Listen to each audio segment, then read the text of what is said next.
How you doing, Steve? I'm doing all right. I'm Steve, and I'm Jason. that's Jay. Yeah, this whole thing we never get it right. Yeah, yeah, Um, so we are doing a live stream. This is our first live stream for our interview um yeah, podcast. yeah. Usually we do our Casillium, but we thought we'd do something different. And our interviewee today is our good friend Alex. Alex the historian. Hey, Hello, everyone. How Hey, you doing, Steve. Hey, Alex? Jason. how's it going, Alex? Going good. Going good. It's been a while since I've seen you guys. Yeah, You guys can follow Alex on his YouTube channel.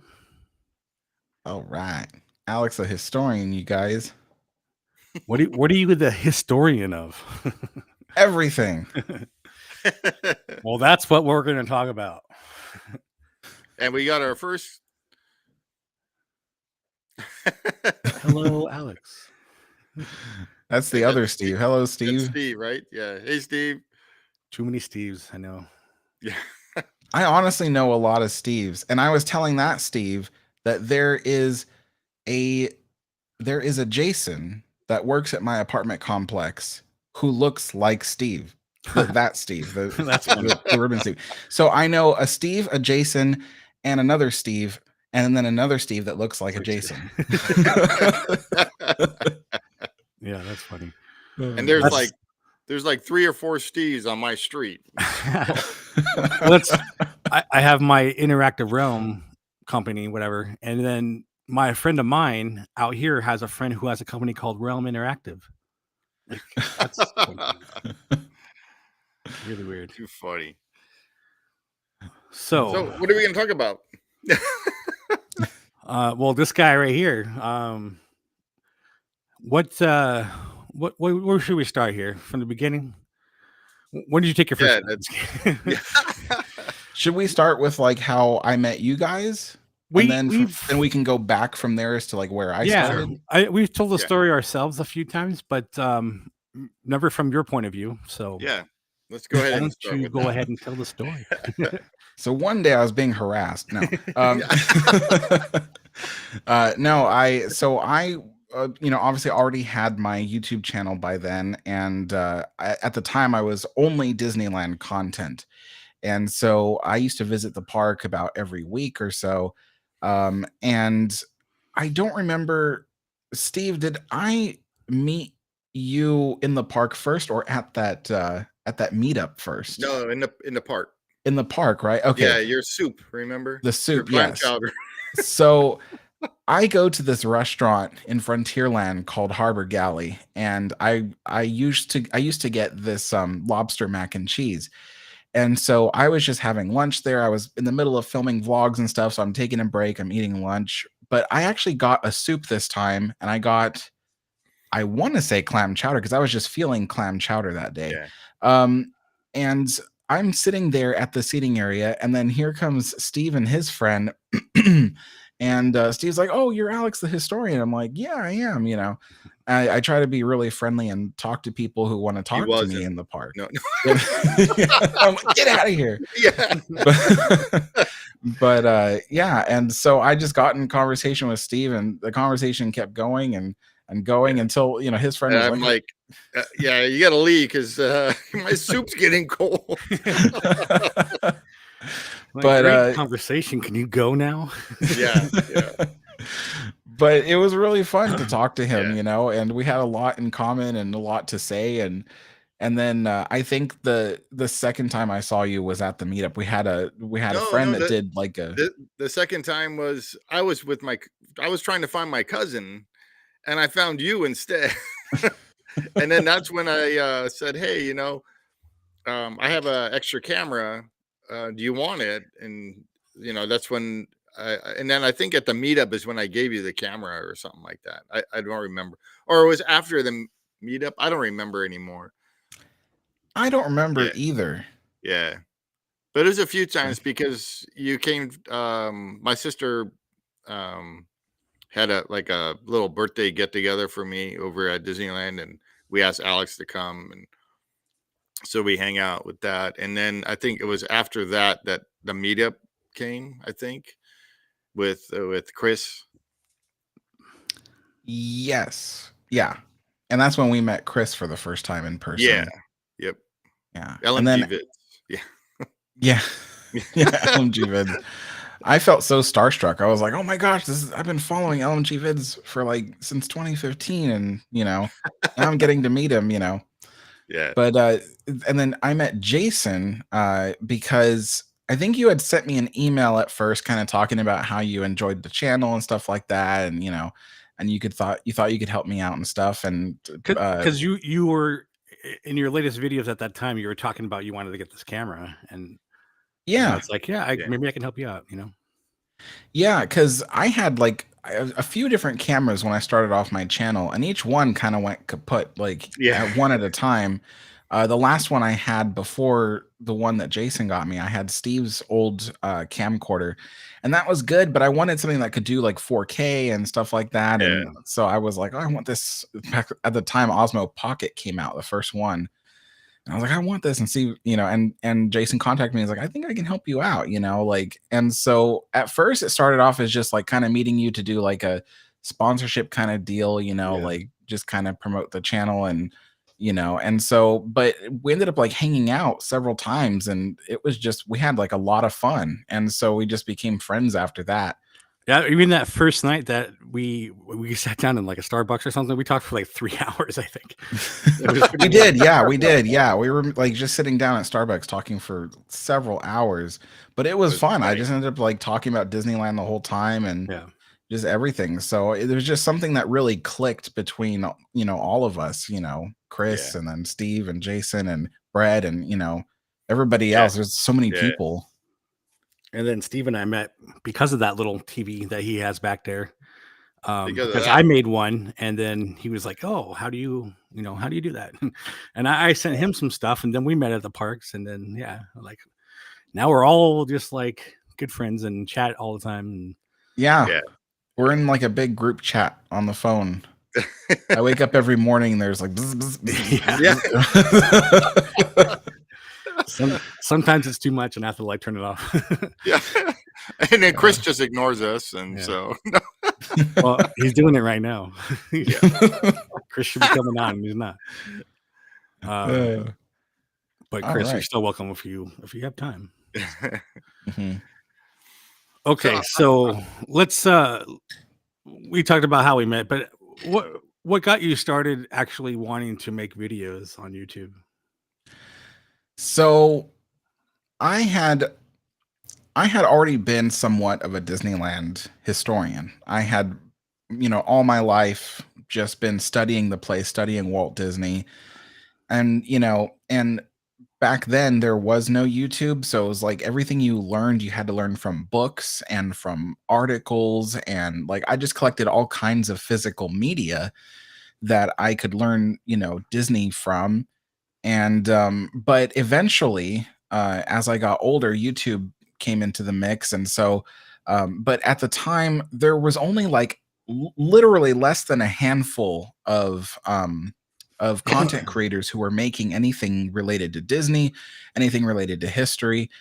And a lot of the times it was like people who were kind of just like reading off of bullet points. And I thought, there should be like some kind of like channel that does like documentary style stuff that has like, excitement, adventure in, written into the script, And I thought, because I love to watch those old things on like way back when History Channel actually did history and stuff like that. They had really great, documentaries and stuff. And I thought that someone should do something like that for, Disney stuff. And so I thought I'll just do that myself.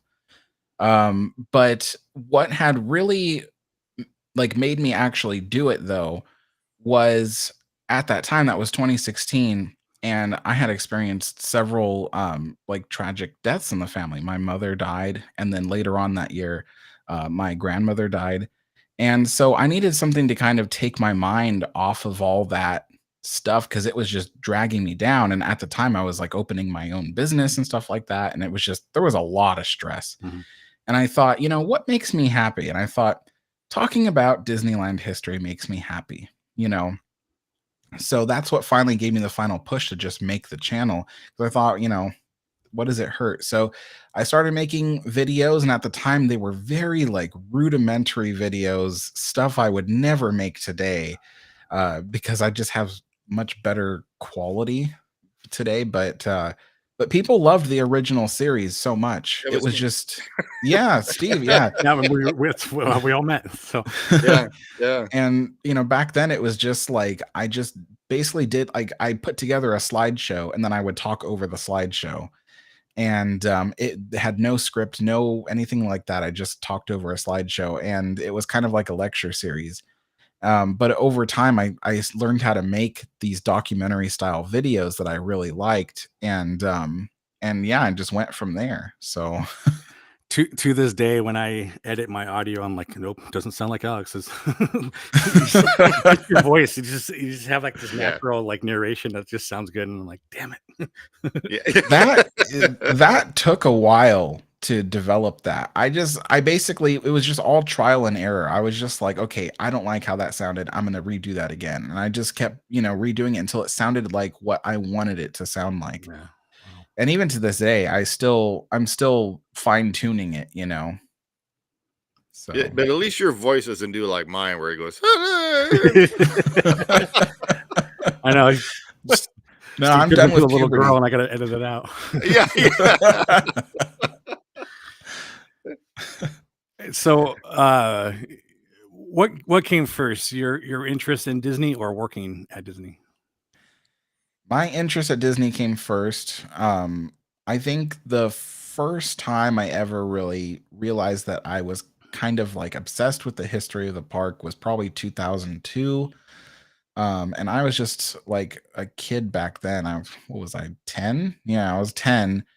And yeah, I remember having conversations, with like friends and my family's roommates and stuff like that about like Walt Disney and stuff, and talking about the park.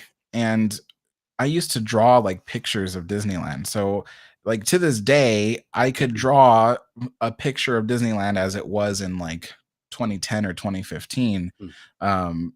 Because it's like all that is just solidified into my memory. I could walk the park with my eyes closed. And so I used to just draw pictures of Disneyland. And I think the biggest one I ever drew, which I still own, it's framed.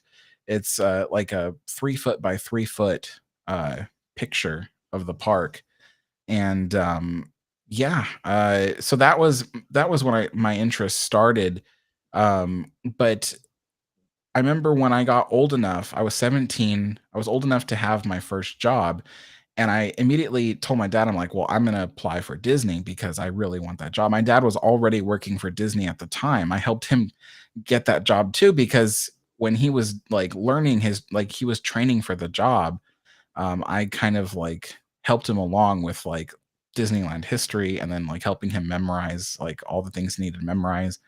Um, but yeah, when I told my dad that my first job's gonna be at Disney, he was just like, "You're crazy!" Like, that back then they were very selective of who they hired. They're not selective anymore. They're just like, "Oh, are you a peppy person? Do you have a bad, a good record or whatever? Then okay, you're in." But back then they were very selective, and he was just like, "You're not going to be able to get in on your first try." He's like, you need to, like venture out and like apply for other places. And I thought, I'll apply for other places as soon as Disney tells me they don't want me. Yeah. I'm like, but I want to work at Disneyland. And for a long time they didn't respond. I think as soon as I turned 17, I immediately applied, and 6 months went by, they didn't respond. And so I thought, I guess I'm not going to have it. And I had already like accepted a job position at Hilton Hotels. And then the day I was like given my first schedule for Hilton, and I'm like, okay, I report a week from now. That day I got accepted at Disney, and they were like, okay, like come in for like a final interview, and then like, and I went into the final interview, and they hired me at the end of the interview. And I'm like, uh-oh. And so for a while I was working at Disney and Hilton at the exact same time. And I was attending my last, my final year of high school and I was taking college classes at the same time. I was doing like community college at the same time. Wow. So I look back on it, I'm like, how did I do Yeah, that? right. You know, Busy like I schedule. have no idea how I managed that. That's crazy. I know, from watching your videos, we've heard the ghost stories and other cast member stories and all that. But what's like your one memory that like stands out the most from your days at Disneyland? My one memory that stands out the Meeting most. Kris. Yeah, it's all about Starstruck. Well, when I worked at Disneyland, there was just so many memories. I was just talking about it the other day. Was one of them was I was working at the park. It was 2009, so I had just started at the park. But Phantasmic was coming back from its refurbishment. It was getting rid of the old dragon and bringing in the mechanical one. And I had never seen Phantasmic before, and so my friend, who was also my shift lead, he was like, "Hey, they're gonna do dress rehearsals tonight, like after the park closes." He says, "You should stay and we'll watch it." And I thought, "We can watch it?" And he's like, "Yeah." He's like, "If they say anything, I'll handle it." I'm like, "Okay." And so I stayed. It was like 2 o'clock in the morning or something like that. And at the time I worked at the Frontierland restaurant, so it was like Riverbell Terrace, Golden Horseshoe, Stage Door Cafe, and then Bengal Barbecue for some reason, because that's on the other side. But we're at Riverbell Terrace. We pulled up some chairs next to the railing, and there's a perfect view of the center line of Phantasmic. And the only people that were there were the few technicians at the edge of the river. There was like 5 technicians at the edge of the river at a table with all their like equipment and stuff like that. I'm sure they have like another technician booth at the top of the buildings at New Orleans Square. But anyway, only at the front of the river. That's it. That's the only people that were there. And then there was me and my friend, and the whole show from start to finish, every detail was dress rehearsed right there, and we saw the whole show. And it was almost like it was like just for me. It was so cool. And it's much louder than it sounds. Like when you go there and you watch the show with all the people there, it's loud, but when you watch it without people to absorb all that sound, it's loud. But yeah, that was a memory that really stood out. But I think I have several memories of working as in guest relations. I eventually moved up to guest relations and became a VIP tour guide and host and stuff. And I met some really cool people. I met Whoopi Goldberg. I met Jerry Bruckheimer. So like, yeah. And then I didn't officially meet Justin Bieber, but I was part of the group of tour guides who were like, getting his group around the park. Yeah. So I was like at the time one of the low level VIP hosts, but I saw him from like 5 feet away. But and then there was just making magic for people. That's something that we used to do, is like if someone really deserved to have something good done for them, then we had the ability to do pretty much anything. And there were just so many different memories of just doing things that helped people, and that made me feel really good. So Yeah, I bet. stuff they probably don't do anymore. Yeah. Probably not. No. Yeah. Hey Alex, Hey, Signs of Alex. Amusement, great person to interview. Yes. Yes. Hey Ken, how's it going? So obviously you've been trying to get you on any kind of video here for a while, Alex, but I just took us to interview you to get you on the channel. As soon as I found out the camera's going to be on me, I was like, I'm in. No. Right. Well, it's also because we're not going to be just talking about Disney, because you got other things that you went on. That was kind of a great segue there. Yeah. So your favorite attraction at Disneyland? My favorite attraction at Disneyland would have to be the Haunted Mansion. Yeah. There back when there was the original Star Tours, that was Yeah. my favorite. And I used to when I was a kid, my dad and I would go to Disneyland all the time. And the first ride we ever rode in the day was Star Tours, and the last ride we ever rode in the day was Star Tours. And we would ride Star Tours until the park closed. Yeah. And so those were good memories. But yeah, I would say now it's Haunted Mansion. And Haunted Mansion seems to have only gotten better over the years, which is kind of cool because sometimes they make changes to rides and it kind of like brings it down. But Haunted Mansion has actually gotten better over the years. So it's, pretty cool. And then now with the new queue line that they're supposed to build and everything, so hopefully that'll be more interesting than just a line. Yeah, and it'll take up some space over there by the train station. But well, like you were saying, they the extended queue already went out there, so yeah, it's just going to be a wall around it now. Exactly. I think the bigger change is going to be that shop on the other side. It'll kind of change the layout, Yeah, and I have a theory that the interior of that shop may be decorated to the Museum of the Weird. Yeah, that would be cool. And actually, they have a little melting candlestick guy on the attic scene now. There's like a little candle. Provost pointed that out. Oh yes, I saw that. I think in one of Kris's videos. I think I was watching that scene. I'm like, hey, there's the candlestick man. Yeah, that's like I always like in my mind I pictured that thing like as like a full like. Yeah. Figured, it's like the submarine. I'm like, oh, yeah. It's like the submarine. Yeah. Here, little the little toy I bought from Steve that I thought was like bigger. You're like, oh boy, I'm gonna get this great toy, and it's like, oh boy. I'm taking pills bigger than this. Yeah. Seriously. Liners of our time. You guys have a really fun channel. Thank you. Thanks. We try. Yeah, we try.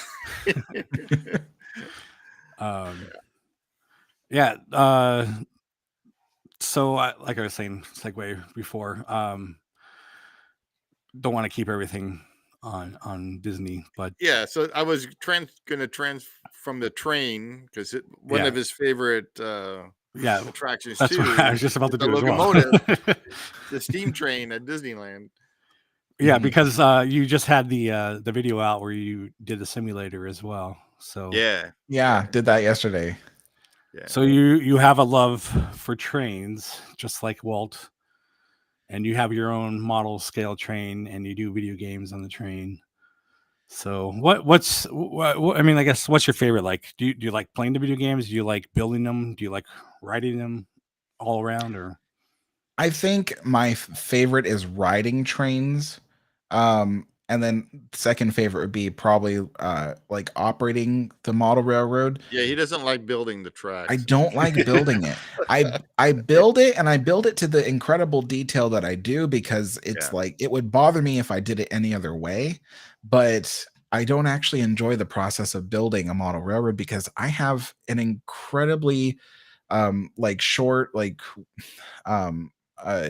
patience. Yeah, like I feel like when I want something, I'm like I have to just get it done. And sometimes I'll even hyper focus on stuff. Like if I work on that model railroad, I'll forget to like eat breakfast, lunch, and dinner. I'll forget to even drink water. I'll just be working on that all day because I'm so hyper focused on it. That happens to me sometimes too.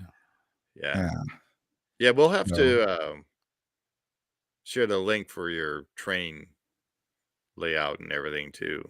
So because that the way the detail on the mountain and your trestle bridge that you made and everything is just really cool to see.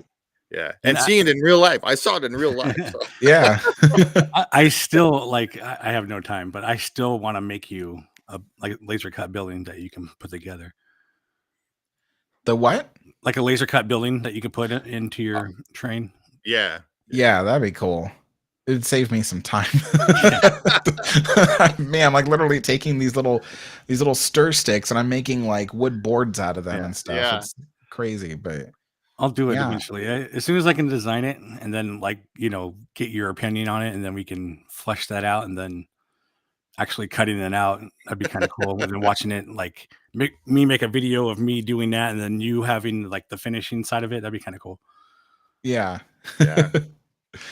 Yeah. And you know what got me into trains too was my dad, actually. So when I was a kid, my dad really liked trains and stuff, and then he would buy me like model railroad stuff, and it was all like modern stuff at the time for the 90s. Yeah. It was like diesel and all that kind of stuff.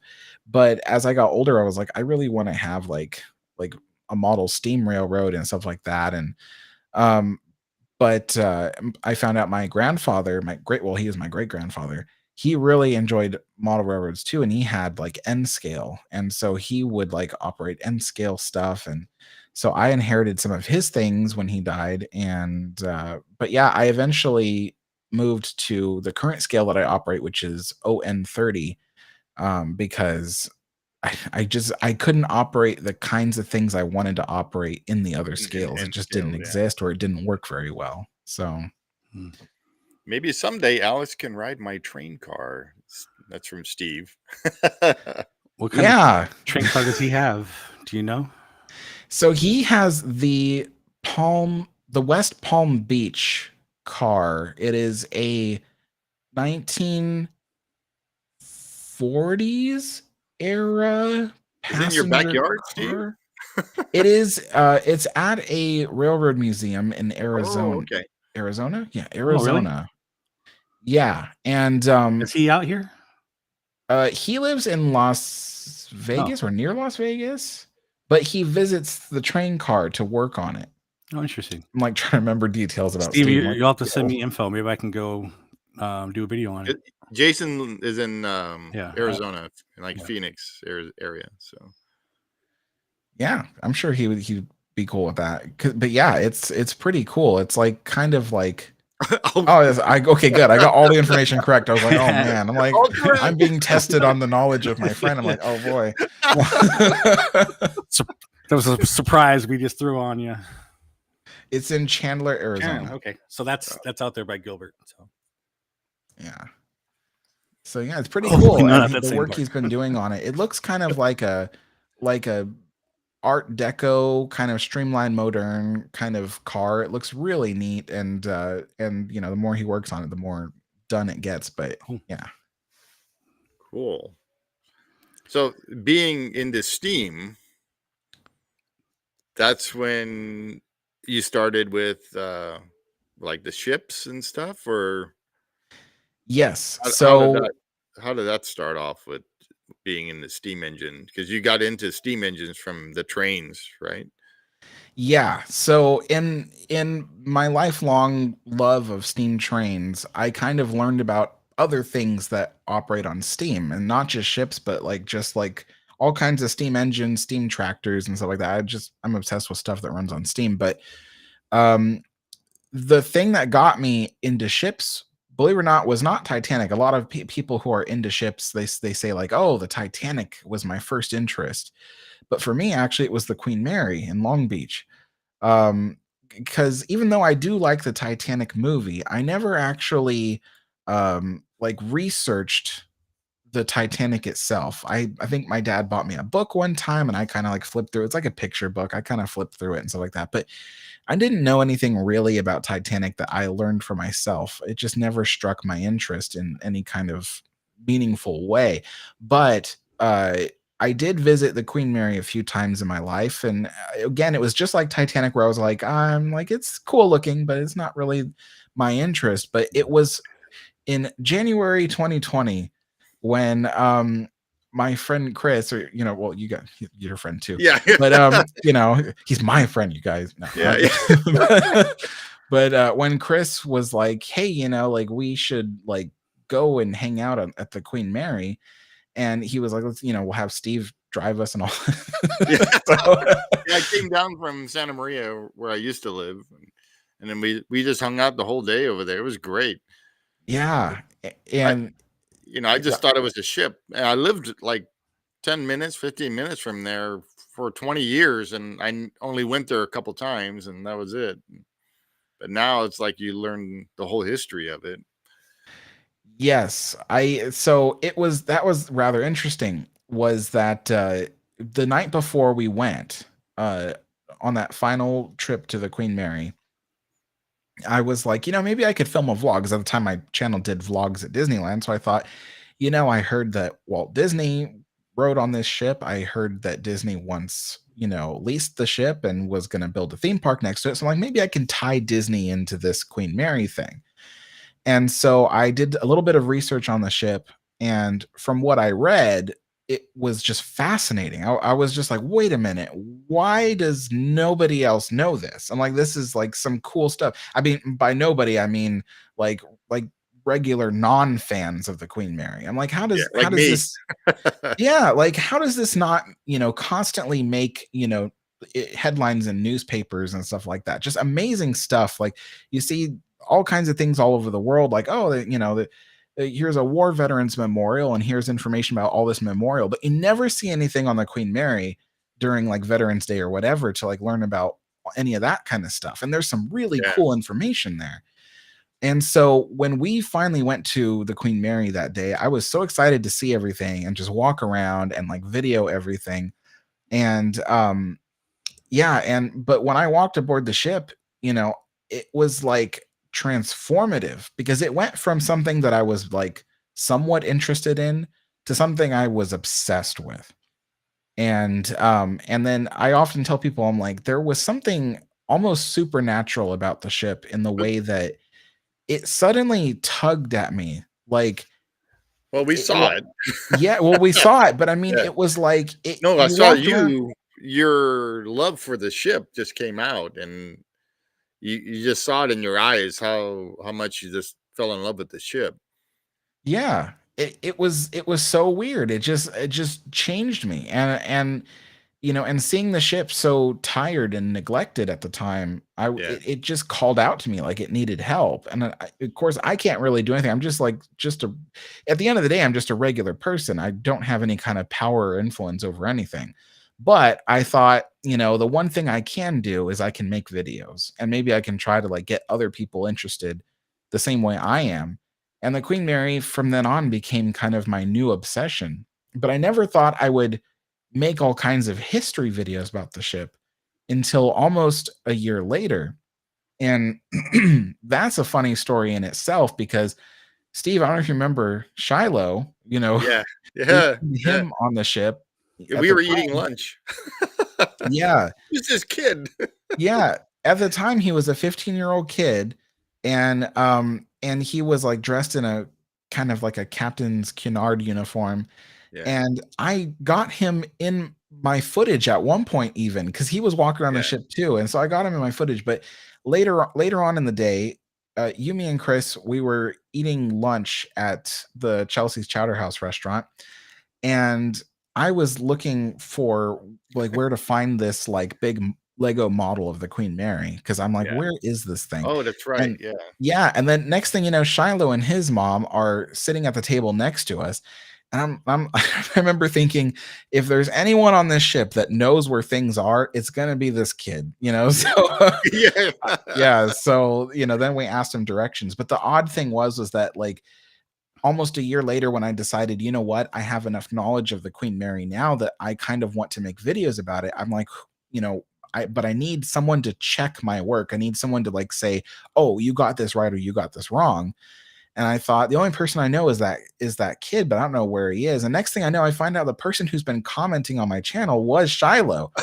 And I'm like, there he is. And, and so yeah, that kind of got me into the whole, thing about ships. And through learning about the Queen Mary, I learned about all kinds of other ships.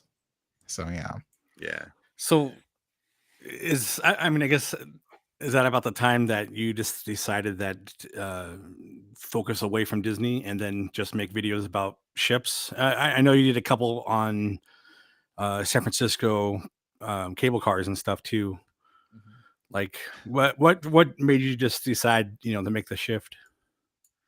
So believe it or not, I was still wanting to make stuff about Disneyland. But the problem was that in 2020, when the pandemic happened, everybody was stuck at home. And at first, that was I mean, I hate to put it this way, but at first it was good for the channel because everybody wanted to watch content, especially Disney content, because it helped. They couldn't visit the parks; the parks were all closed. So the next best thing was seeing Disney content on YouTube. And so at first it was a blessing for the channel in that particular way, because then people were watching more and more of my stuff. But then it turned into something else, because then there was all these people who were starting up Disney YouTube channels, and some of these people were able to just skyrocket to fame very quickly. I don't know how they did. I mean, I could, I had my theories, but I mean, a lot of them just immediately just boom, famous. And, and so I thought, like, I've been doing this for like 4 years already at that time. And I'm like, and I'm barely, scraping like, 20K subscribers. And when you're trying to build your YouTube channel, when you're trying to get more people interested in the things that you're interested in, you hope for more subscribers. I know it sometimes like sounds us. kind of, we're trying it right now. exactly. I mean, I know some people who aren't YouTube creators, they might look at that and they go like, oh, that's attention seeking. But when you're creating stuff that you're passionate about, you hope that other people will like it too. You hope that when you spend hours and hours and hours and hours and hours making a video, that it was worth it, that a lot of people got to see it. And that's what, gaining subscribers is all about, at least for me, and so the thing was that I was actually starting to lose subscribers. People were becoming less interested in my channel. I was putting out these videos that were taking me sometimes months to make, and then I would only get a fraction of the views that it would normally get. And so I thought, you know what, like, this channel, which is, if you guys know this, when you run a YouTube channel, it actually costs money in the end to do it. Either it costs money because of the things you have to pay for to run it, or it costs money in the sense that equipment or even your time. Because when you put time towards making this stuff, that's time away from things that actually make you money elsewhere. So my channel was already pretty expensive at that point, because like, I had a life that I had to live, and this was not making money anymore. And so I thought, you know what, this channel is dying. I need to shift my focus to something else. And the Queen Mary was already something that I was already contemplating doing videos about. So I started making Queen Mary videos in late 2020, probably early 2021. And then throughout 2021, I slowly transitioned away from Disney and into other subjects. And I think a lot of people who are subscribed to my channel now think of me as like the ship guy, but I actually do a lot more than just ships. I mean, Jason even mentioned it, like things like, the cable cars in San Francisco and stuff. I've got a lot of videos of other things, but, and I tried to ease my subscribers who were already into the Disney stuff. I tried to tell them I'm moving away from Disney and into other subjects for this reason. But and then what really, like, just kind of was like salt in the wound, actually, was the one video there were two videos that I had been working on for a long time, that I knew that I couldn't stop making Disney content without putting out these videos. And one of them was the history of the Disneyland Railroad. And yeah, that video, I was like, okay, I want this on my channel. So even though I'm not going to be making Disney content in the future, I want it on my channel. So I finished the video, and then that video blew up and got like a lot of subscribers and stuff, and and a lot of views. And then the other video I wanted to finish was the creation of Disneyland. And so I did that video, and then that video blew up, and it still is blowing up. That video is got like little over 500,000 views now and stuff like that. And so next thing you know, I got all these people telling me, well, you don't have to stop doing Disney content now. You can see that people want to watch it. And it's been difficult, because I've had to try to tell people are watching it because these are the two main subjects that people love about Disney: the creation of Disneyland and the Disneyland Railroad. But as soon as I start talking about, the bathroom of tomorrow in Tomorrowland, people are like, I'm out of here. You know, like I know that bathroom. It's not good. so it was, I would say that it was really difficult because people will only watch videos that are like a big name subject, like Big Thunder Mountain. But as soon as you run out of those kinds of videos and you need to start doing stuff that is more specific, you know, like the petrified tree in Frontierland, you don't get those views. Right. People don't Yeah. show up for it. So I knew that Disneyland was a very limited subject. And it led to the downfall of the channel. So I had to revitalize the channel with other content, and it has worked. Unless you do ride-through videos and you have someone who else films them for you. Yeah, that's true. We have an abundance of materials for those. But Thank so you, we have Vids. yeah, I was just saying we have a few people saying hello. Yeah. Hello, everyone. Hello, It's all. Disney Magic Zach. It's Disney Magic. Oh yeah, Zach. Disney. He's from the Magic UK. Zach. He's our good friend now. And Mark and Steve says Shiloh and his mom say hello from the Queen Mary. Oh, nice. Yeah. Thank you guys for watching. Yeah. Alex That's is a cool person to talk about history with. So yeah. Do you have another question for him, Steve? For Alex? Yeah. Oh, I had a whole bunch, but of course I can't think of them now. So. Come on. Oh, so Alex, I don't know if you probably knew, but so when I was a kid and I went on the Queen Mary, they used to have helicopter rides. It was the bubble dome. I forgot what they call those things, but they would kind of land on the water. So It's like they used to have something what? Like in the 60s or something. 60s? No, I mean like the era of helicopter is what I mean. Oh yeah. It was the bubble thing. Yeah, like the kind you saw on MASH. I think is like that's what. Yeah, exactly, exactly those. Yeah. So you used to ride around. You fly around the Queen Mary in one of those. It was really cool. I got to do that. That's neat. Yeah, I heard that they had something like that. It was there was like a little helipad just outside the ship, and they would fly you around the ship for like a little tour and stuff like that. It was really cool.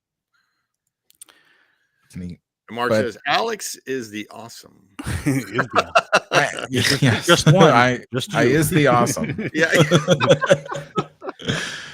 Steve, what I was getting at is the question that you're asking Alex off camera. About the SS Constitution. Yeah, I didn't know if that got answered, so I just throwing it out there. Oh, okay. So on I Love Lucy, they were on a ocean liner that went from New York, where they were, to Europe, and they rode on the SS Constitution, and I always thought that was a fake ship, TV ship that they used, but I found out that it's actually a real ship, a real steam ocean liner from the United States that went across the Atlantic to Europe. It was part of the United States line. So the same line that had the famous SS United States, which is now in Philadelphia. They operated the SS Constitution, and from what I remember being told, because I didn't research this myself, but somebody else told, I don't remember who, I think it might have been the other Steve, the Blue Ribbon Steve, but that it was they were trying to like promote the ship, and so they got the team at I Love Lucy to actually like film on the ship, and I think for just a few scenes, and then there was most of it was sets, like stage sets and stuff like that. But yeah, it was based off of the real ship, which was brand new at the time, and and now it's laying off the coast of Hawaii, like 700 miles off the coast of Hawaii, underwater. Is it? Yeah, it actually, from what I read, that they were going to scrap the ship in the 90s, and while they were towing it, it sunk, and it's now they don't even know where it is. It's somewhere off the 700 miles off the coast of Hawaii somewhere. They still haven't located it. Jeez. So just weird to think. Yeah, it's crazy actually when you think about how many ships, like how many ocean liners there were, just like even operated by Western countries like France, UK, United States, all that kind of stuff.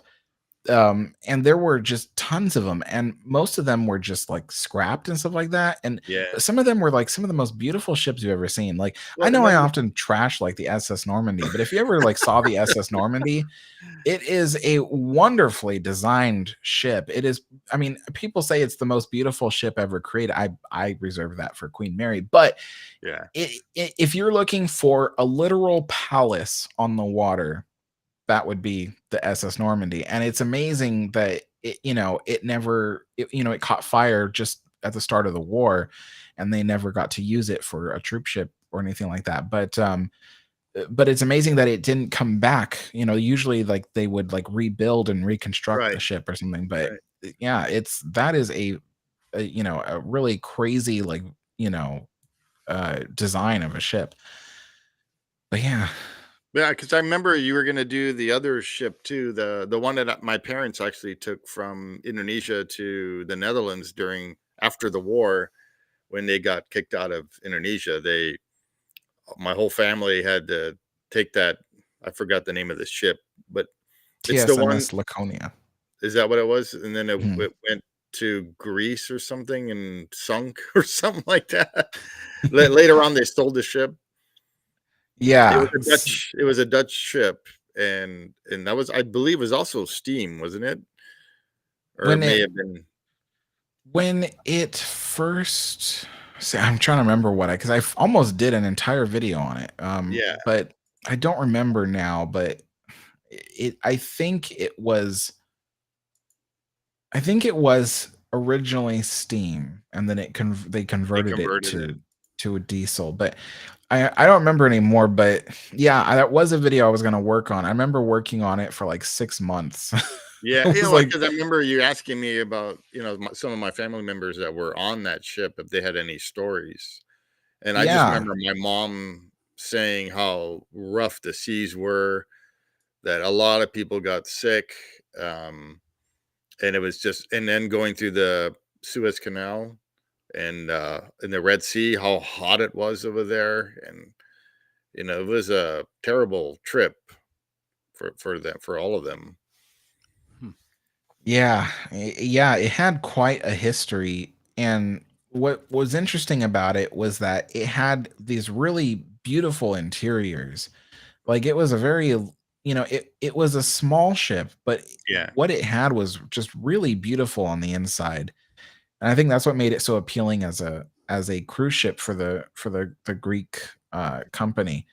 And then what happened was there was a fire that started on it somehow in like the middle of the night, and the fire just spread super quickly before most people even got to like escape. And Wow. so I think something like 300 people died on the ship, and even the captain was last seen at the stern of the ship with the fire surrounding him. Hmm. So yeah, it was a really crazy story.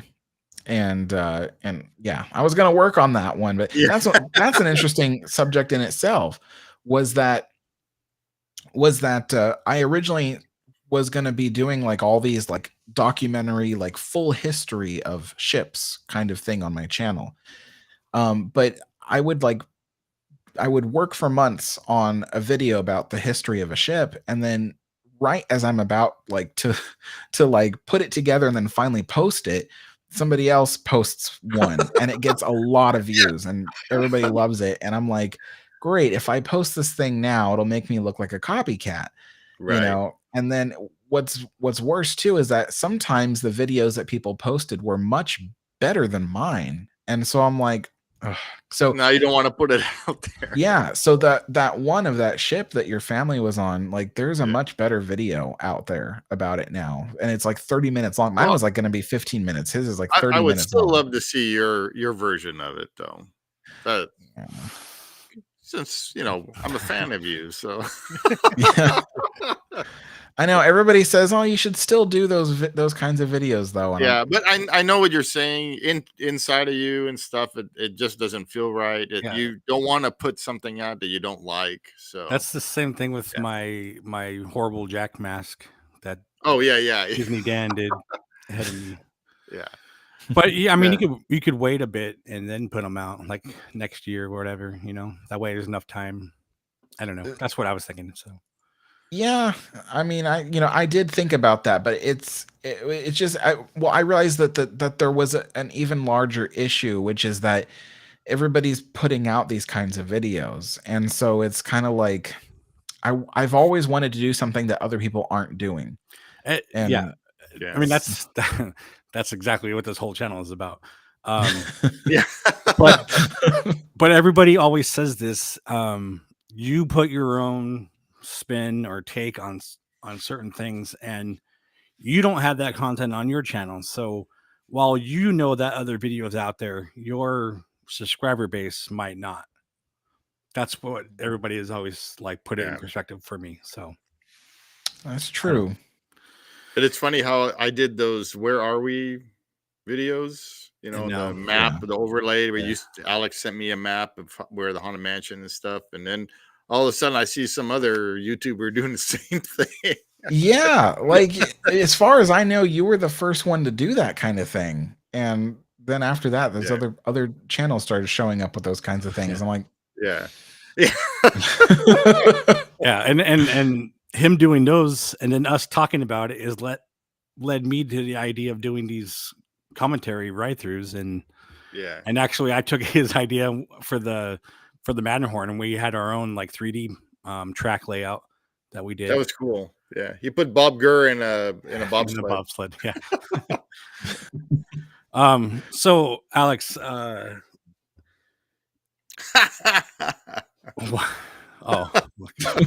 look who's here. I was gonna say, does your love for ships go with the new stuff too? Like, have you thought about taking a cruise and doing videos like that, or is it just more the older class of ships? it's more the older class of ships. I'm not really into cruise ships. I know that some people are, and I try not to say anything that might be insulting to them. but it's kind of like for when I look at like the Queen Mary versus, let's say, like a Royal Caribbean ship or something like that. It's kind of like looking at the difference between like a 1930s Rolls Royce and like, a modern day city bus. It's kind of like, it's not the same thing, and so when I see cruise ships, I'm kind of like, it's not my thing. But the other thing too is that as for whether I would take a cruise, that's interesting because, perhaps someone would say, Alex's opinion would split hairs, because on one side, there's nothing that these other cruise companies that would offer that I want. I'm not going to go down any water slides. I'm not going to go on any, roller coasters at sea. I don't party. I don't do a lot of drinking. I don't watch stage shows, so everything that cruise ships offer does not appeal to me. But I do plan to sail on Cunard's Queen Mary 2, because I me and Kris were planning on doing this trip to the UK, and I want to film all these historic places and stuff like that in the UK and in France, and so I want to get there by sailing across the Atlantic on the Queen Mary 2, and the Queen Mary 2 is technically not a cruise ship; it's an actual ocean liner. And when I looked at what Cunard offers, I mean, it's exactly what I'm looking for. It's like in terms of like what a young person is looking for, it is the most boring thing ever, because it is like there's a library for you to read, and there's afternoon tea before dinner, and and young people will be like, oh my god, that's an old person's cruise.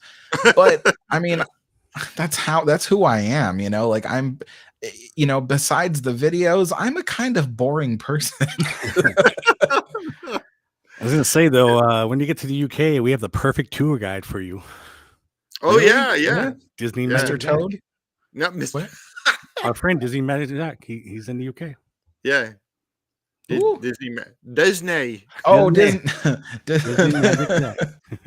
Disney Magic Zach.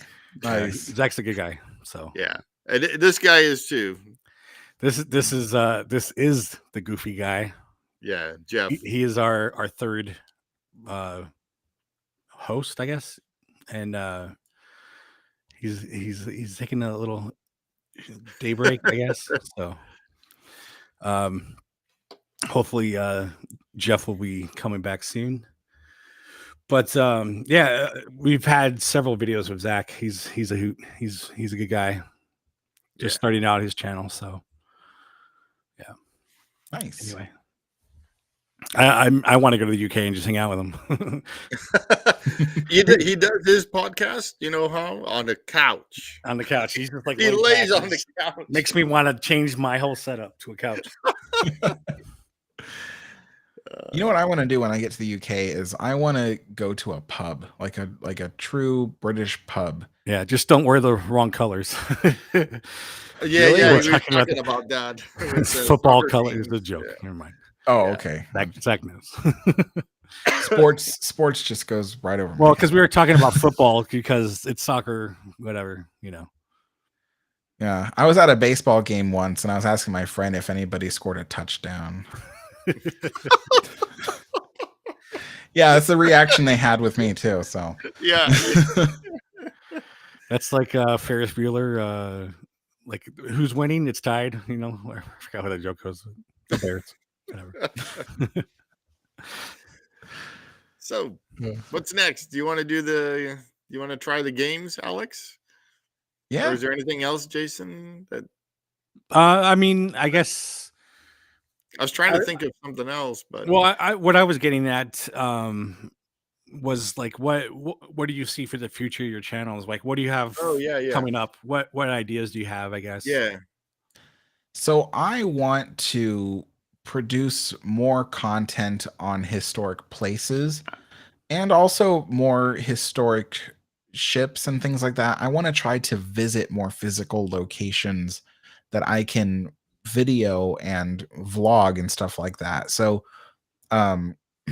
it's kind of hard to do that here in Portland, Oregon, because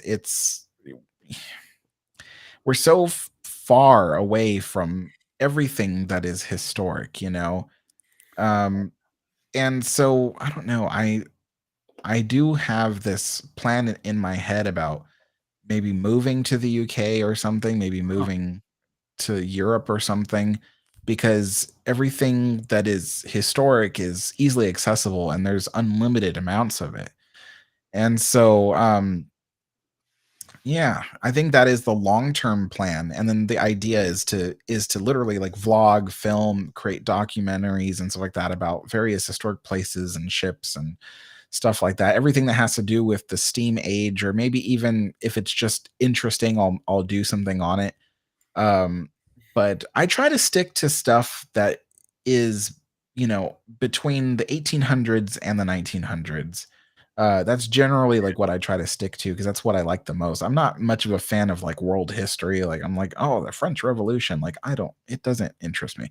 Yeah. But yeah, but you know, if you say like, oh, this is the first like steam tractor ever built, I'm gonna be right there filming it, you know. So that's kind of what I want to do in the long run. But building up to that, I gotta build up to that because that's a lot of money. But Yeah. I want to visit more places in the US. I have plans like after, you know, Kris and I take our trip to the UK, I want to go to New Orleans and film a bunch of historic places in New Orleans. Ironically, everybody goes there to drink and party, but like we're gonna go there to like see all the museums. But I mean, that's yeah, music and pirates. Like, there's a big history there. Mhm. So, Yeah. I'm just gonna throw this out to you as an idea. But when I started as a photographer, trying to be, this was before I started my YouTube channels. One of the things I wanted to do was to take a train ride across the U.S. and just wherever it stopped, get off or just take photos. You could kind of do the same. I mean, you don't really have time to get off the train as much, but if you were to get off at various points and then book a new ticket or whatever, Yeah. you could stop at different places and take an awesome train ride to film things. They have that one over here that goes off. It follows the I-90 from Seattle to, I think it's Chicago. It follows like the Lincoln Highway and stuff. There's some, and then from there you can keep going to the East Coast. Yeah. It's a pretty neat train ride. I don't know. Do you have any thoughts on that? I would probably be happier selecting specific cities. Well, I mean, you could select stuff off of the, ports or whatever. I mean, I'm sure the trains get to a city at some point. It might be a longer trip, but I don't know. I was just thinking you could tie in trains with different places. Yeah, I don't know. I was just throwing it out there as an idea. That train museum we went to in Paris, not Paris, France, Paris, California. the Orange Empire. The Orange Empire. That was pretty cool. Yeah, that was really neat walking around that, and then we got the free tour and stuff like that. Yeah.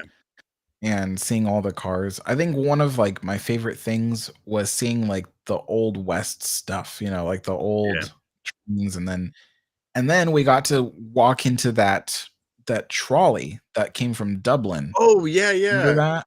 And then that was so Victorian looking. I was like, I think my face was literally like this the whole time. Because I was just like, this is so cool. Like I'm obsessed with that kind of stuff, and then of course seeing Ward Kimball's collection, in that barn. The Chloe, yeah. Yeah, the Chloe and the Emma Nevada, and then the various because all the cars in that barn was his. So oh yeah. Yeah. They were even fixing up that one at the end. I forgot the name of that train. The engine. They were actually fixing that one engine. Yeah, that was the Emma Nevada. Oh, is that the Nevada? Okay. Yeah. Yeah, that was so neat. It was the one where we can actually look into, right? Yeah, and you had to it was kind of up on stilts, so because they were working on the underside, so you had to kind of stand up, but then there was that car that was on the other side of it. It was a big yellow car, and on the inside was all these. It was all dirty, right? And we were trying to look through it.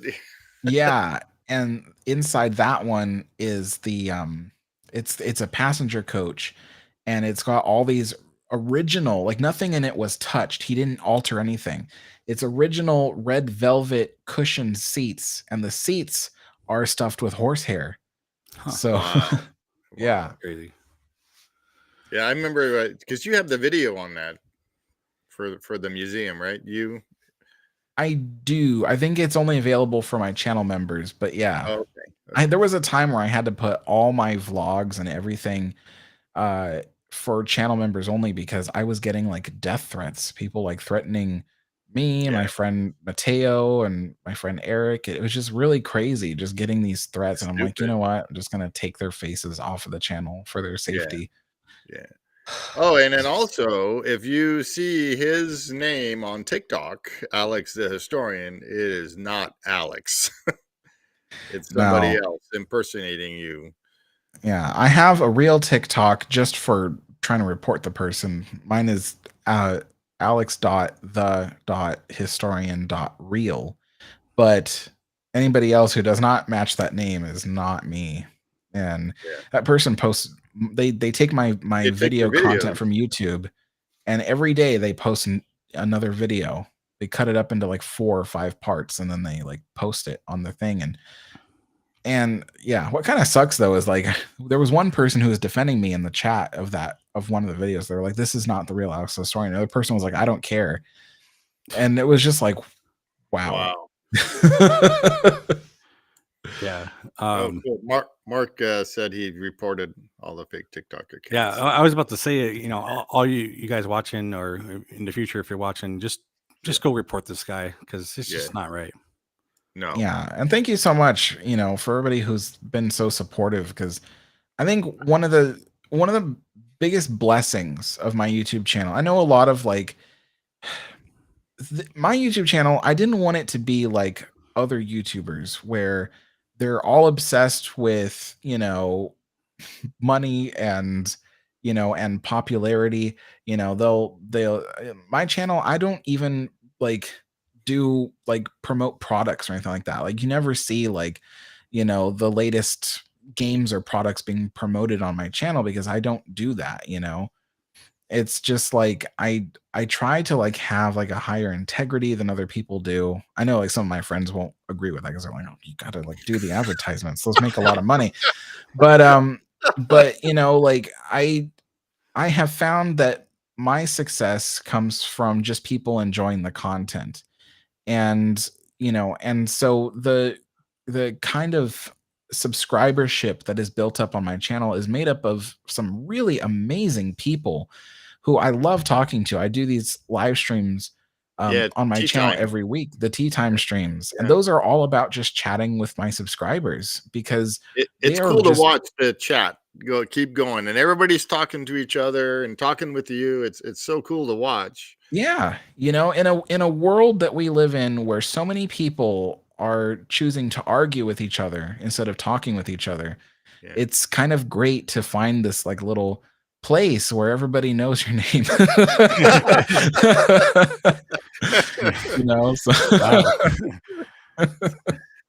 there's a little reference for you guys. Yeah, little Boston reference. And I was gonna say, I totally agree. I can't ever say I won't monetize this channel if it ever gets there, but you'll never see me promote an ad or something unless it's my own sign or something I'm trying to like Suave beauty products. Yeah, like that's not gonna happen. But yeah. I see them promote some crazy stuff that I'm like, that person does not use that product. No, exactly. Like, yeah. There was one YouTuber who was like, "Oh, I don't use VPNs because they're not necessary," and blah blah. He was like, some kind of like computer whiz or whatever. But so he was like, "I don't use VPNs," and then like a year later, he's like, "VPN," and I'm like, "You don't use VPN." I do want to promote something here. Is Alex's drawing. So Alex drew this for me, and it's the Disneyland Railroad. So you said this was like one of your first what do you call it? Yeah, that is the first what do you call it, pencil drawing I've ever done. So I've never done another one. And the first and only. Yeah, because I was, and it's autographed. Oh, well, that's so there it is. There's his autograph right there. Yeah, so that one was kind of funny because because Steve and Jason, you guys always do stuff for me. You always make me things. You never ask for anything back, but I was just like, oh my gosh, Steve is going to be delivering like a huge box full of things just because he's like, oh, I think Alex will like this. I thought, I got to do something. And so I was like looking through this thing and I had started a drawing of the Disneyland Railroad, but I never got very far on it because I was just like, because didn't you do a live stream on that a long time ago? Yes. Yeah. So I had started it on the live stream and then I got like only like a third of the way through and then I never worked on it again. And it's just sat in my book. And so, when Steve was like on his way to come deliver a bunch of stuff for me, I was like, okay, I need to give him something. I just feel so bad. Like I want him to have something that he'll like. And so I just pulled out all yeah. I pulled out all the art supplies and like I think I finished that the night before you arrived. So yeah, I still had all the art supplies out. I made you some coasters or something, right? Yeah. I was gonna say I still really love that Raven you painted. Oh yeah, I remember that. Yeah. See, now I got. I remember that. That was on his other channel. I think so. Yeah. Riveting content here. Oh, here it is. There it is. I remember that. Wow, what year was this, Alex, that you drew this? Oh, you can't hear me. He can't hear you. What year did you draw that? Because I remember when you were drawing that. This had to have been either 2020 or 2021 because I was painting it. And this is for Jason. I just have never like I'm the worst. Like someone's like, Alex, can you mail me this or something? I'm like, I'm the worst because I never get around to it. Yeah. But yes, this is Jason's. So and I've kept it safe in the closets. Like it was up on a shelf, just standing up straight, so nothing was, against it. But yeah, I gotta send it to you, Jason, because it's been like forever. Jason needs to come up there. Yeah, I do. I need to like go up and visit Steve and then hit you on the way and then like go to Canada or some stuff. Like there's a lot of things I want to do. The funny thing was, like, I was going when Steve was going to drop off the stuff and I was going to give him the drawing. I was going to like have him mail this thing to you, Jason. But I was like, I can't do that to Steve. That's so mean. I'm like, here, take this. This is just some mail for you to ship. That's all right. I mean, at some point, like it's like I said, if I do that train building, do some exchanges and stuff. Yeah, that'd be cool. Yeah. All right. Well, let's move into the games. The first thing, though, before we get to the spinning of the wheels, we like to do a thing we call a magic hearing, which is like a little rip on a magic hearing. Is that like a seance or something? No. Oh. No, it's like, and I mean, this is usually Disney related, but I'll open it up to you, whatever you want. But like your favorite sound or music or anything that you think like hearing wise, that's brings up a memory or, anything like that. Anything. Gosh, there's so much. Let's see. Well, you said it could be a sound, right? Mm-hmm. Yeah.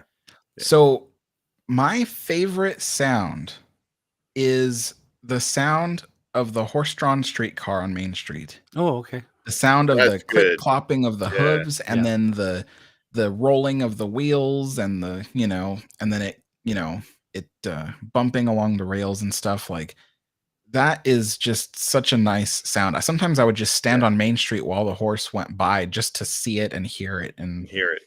Yeah. I would stop in my tracks to do that.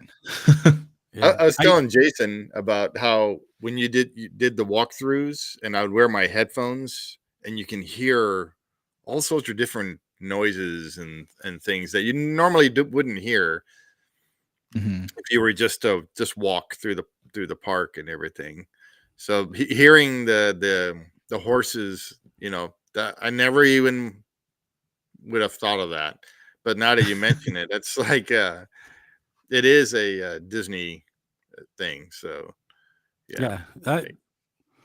that's an excellent answer. I don't remember where I saw this, but it was something I found recently. But it was like filmed, I think, like right around when Disneyland opened. But it was an older video, and it was filmed from like the bottom of one of those cars, and you can see the horse feet moving. I'm like, how do they fit a camera under there? Those cameras were had GoPros back then. Yeah, the action cam. Kept thinking, like that's like you can't even do that in these days. Like try to get something down there at that point, but somehow they managed. Yeah, cool. Yeah, but though in recent years, this is the sad part about that sound. In recent years, they have been giving the horses a different kind of horseshoe. It's like made of like some kind of they told it to me once.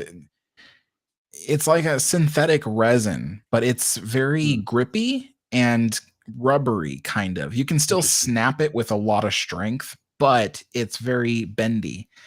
And they use that as the hooves. And when the horses walk down now, it doesn't sound like the original clip clop. Now it sounds like, and it's very quiet. Yeah. It's very muffled. And so that's just the one thing I'm like, oh, I miss that, because they don't, it doesn't sound the same anymore. So, but when I was a kid and or not just when I was a kid, but just years ago, just a few years ago, Yeah. they still use the original horseshoes, so it still sounded nice. Steve is He's not saying gonna it's like Teflon, maybe, but I don't know. It's like a clear material. It looks Like a like if you were to like take hot glue, and melt it into the shape of a horseshoe, and then it dried, and it looks just like that. It's kind of cloudy white, and it's like you said, it's a type of resin, probably Yeah. something made with it. Yeah. They said It's not the same resin I put on your tables. Well, no, but I mean, you can the put horse in would never different- move. Yeah. You can put in different textures or whatever to make them softer. You can have flexible resin, like there's different properties. So Yeah. or you can mix silicone even. Yeah. Yeah. Anyway, okay, so that was cool. I wasn't expecting a Disney answer on that one, so Yeah. Well, that's I do. cool. I know I there's thought you were going to do like, the whistle from the Queen Mary. that's what I was thinking too. as much as I love the Queen Mary whistle, there's just there are sounds where I'm like, okay, that's awesome. I love listening to that because it's awesome. But then there's sounds like that just are in my heart. It makes me happy when I hear it. And so that was the one that came to mind. And I know a lot of people are like, oh, Alex doesn't like Disneyland anymore. And it's not necessarily that. It's just, right. I just feel like that was a life I once lived, but no longer live it anymore, So, but there are still things from Disneyland that I miss. It's just that the Disneyland of today, I'm not as interested in it as I was. Like when I can't even go in it. It's just like I can't. Yeah, I can't. I mean, I honestly thought about it. I'm like, if I ever come back to Southern California to visit friends and family, and and see the Queen Mary again and stuff like that, like I thought, it would be kind of nice to see Disneyland again, but at the same time, it's so stressing to try to get in there that I'm like, is it even worth it for me? Because I don't like the stress, Yeah. So that's my thoughts exactly. Sound of the Pistons and piston gears. Shea steam locomotive. What's a Shea steam? It's a locomotive that has 3 cylinders on one side of it, and the cylinders, they go like that, and then it turns a gear shaft that turns the wheels. Yeah, nice. They have it on Railroads Online. They do, yeah. All right, let's Speaking of games. Yeah, okay. You guys have your nightly whatever.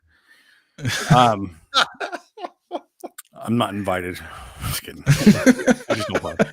Yeah, we play Railroads Online or Enlisted, or Kris and I play Call of Duty. I mean, I try to play Call of Duty with you, but you cheat. So yeah, somebody sucks. Yeah, I am more of a puzzle kind of person, I guess.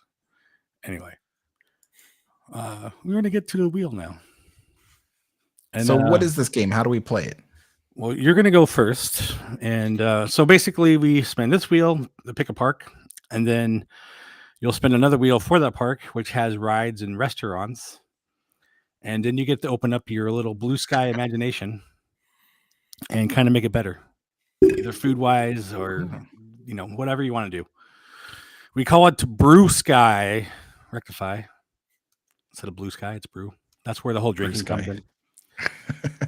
So if you guys are watching this, drink with us. Doesn't have to be alcoholic, but whenever we take a drink, you guys can take a drink, make a game out of it.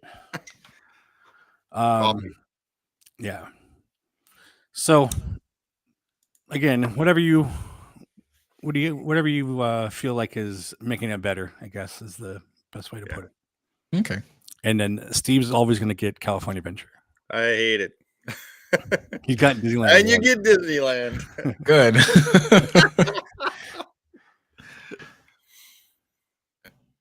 All right. What do you got? Oh, speak of the devil. No way. Peter Pan. We just did this right through last night. So, what makes it better in your mind? So, I think what that ride really needs is somehow, first of all, to be expanded, to be longer. because the ride is very short. You end up waiting like 45 minutes, and then it's like a 1.5 minute long ride at best. And so it needs to be longer. And then I would like to see it receive some of the special effects that the one in Shanghai got. The one in Shanghai visually looks fantastic. I just don't like the ride system because it's like huge and clunky. But yeah, so yeah, I would expand it, give it more modern special effects, make it look kind of cooler. And then let's see. Yeah, just I don't know, figure something out about the loading because it needs a higher capacity. So I guess that that's would true. require bigger boats too. I don't know. Just bring the Shanghai one over. There we go. And So- no, Zach, I didn't rig the game. Yeah, because we did this video last night, and Steve, what was the point that you were bringing up About the ride Peter system? Pan? The ride system. But because it hangs from the ceiling. Yeah, well, there is no other attractions like built in that similar fashion. They hang Yeah. from the ceiling. Not that I know of. No. Other than maybe like, well, that's not really hanging from the ceiling. Is soaring over California, but yeah. Anyway, But yeah, I don't think there's any other rides that you fly through the attraction. That's true. all right, Steve. All right. What do I get? California Adventure, change the whole thing. See, You would think I rigged. I had this how many times Disneyland it like happened. maybe once or twice. That's so funny. Steve hates California Adventure. Yeah. What is that? Silly Silly Symphony. Symphony Swings. Yeah, get rid of it. That's what Put something else there. actually. It's kind of useless. No, It swings. Okay, so that I remember back in the day that was a giant orange. Yeah. And The that was orange actually pretty stinger. cool. That was actually kind of cool to see. And Yeah, and that was based off of James and the Giant. No, wasn't that the peach? No, it wasn't orange, huh? It was an orange. Okay. it was a big orange. The ride was called the Orange Stinger. Oh, okay. Yeah.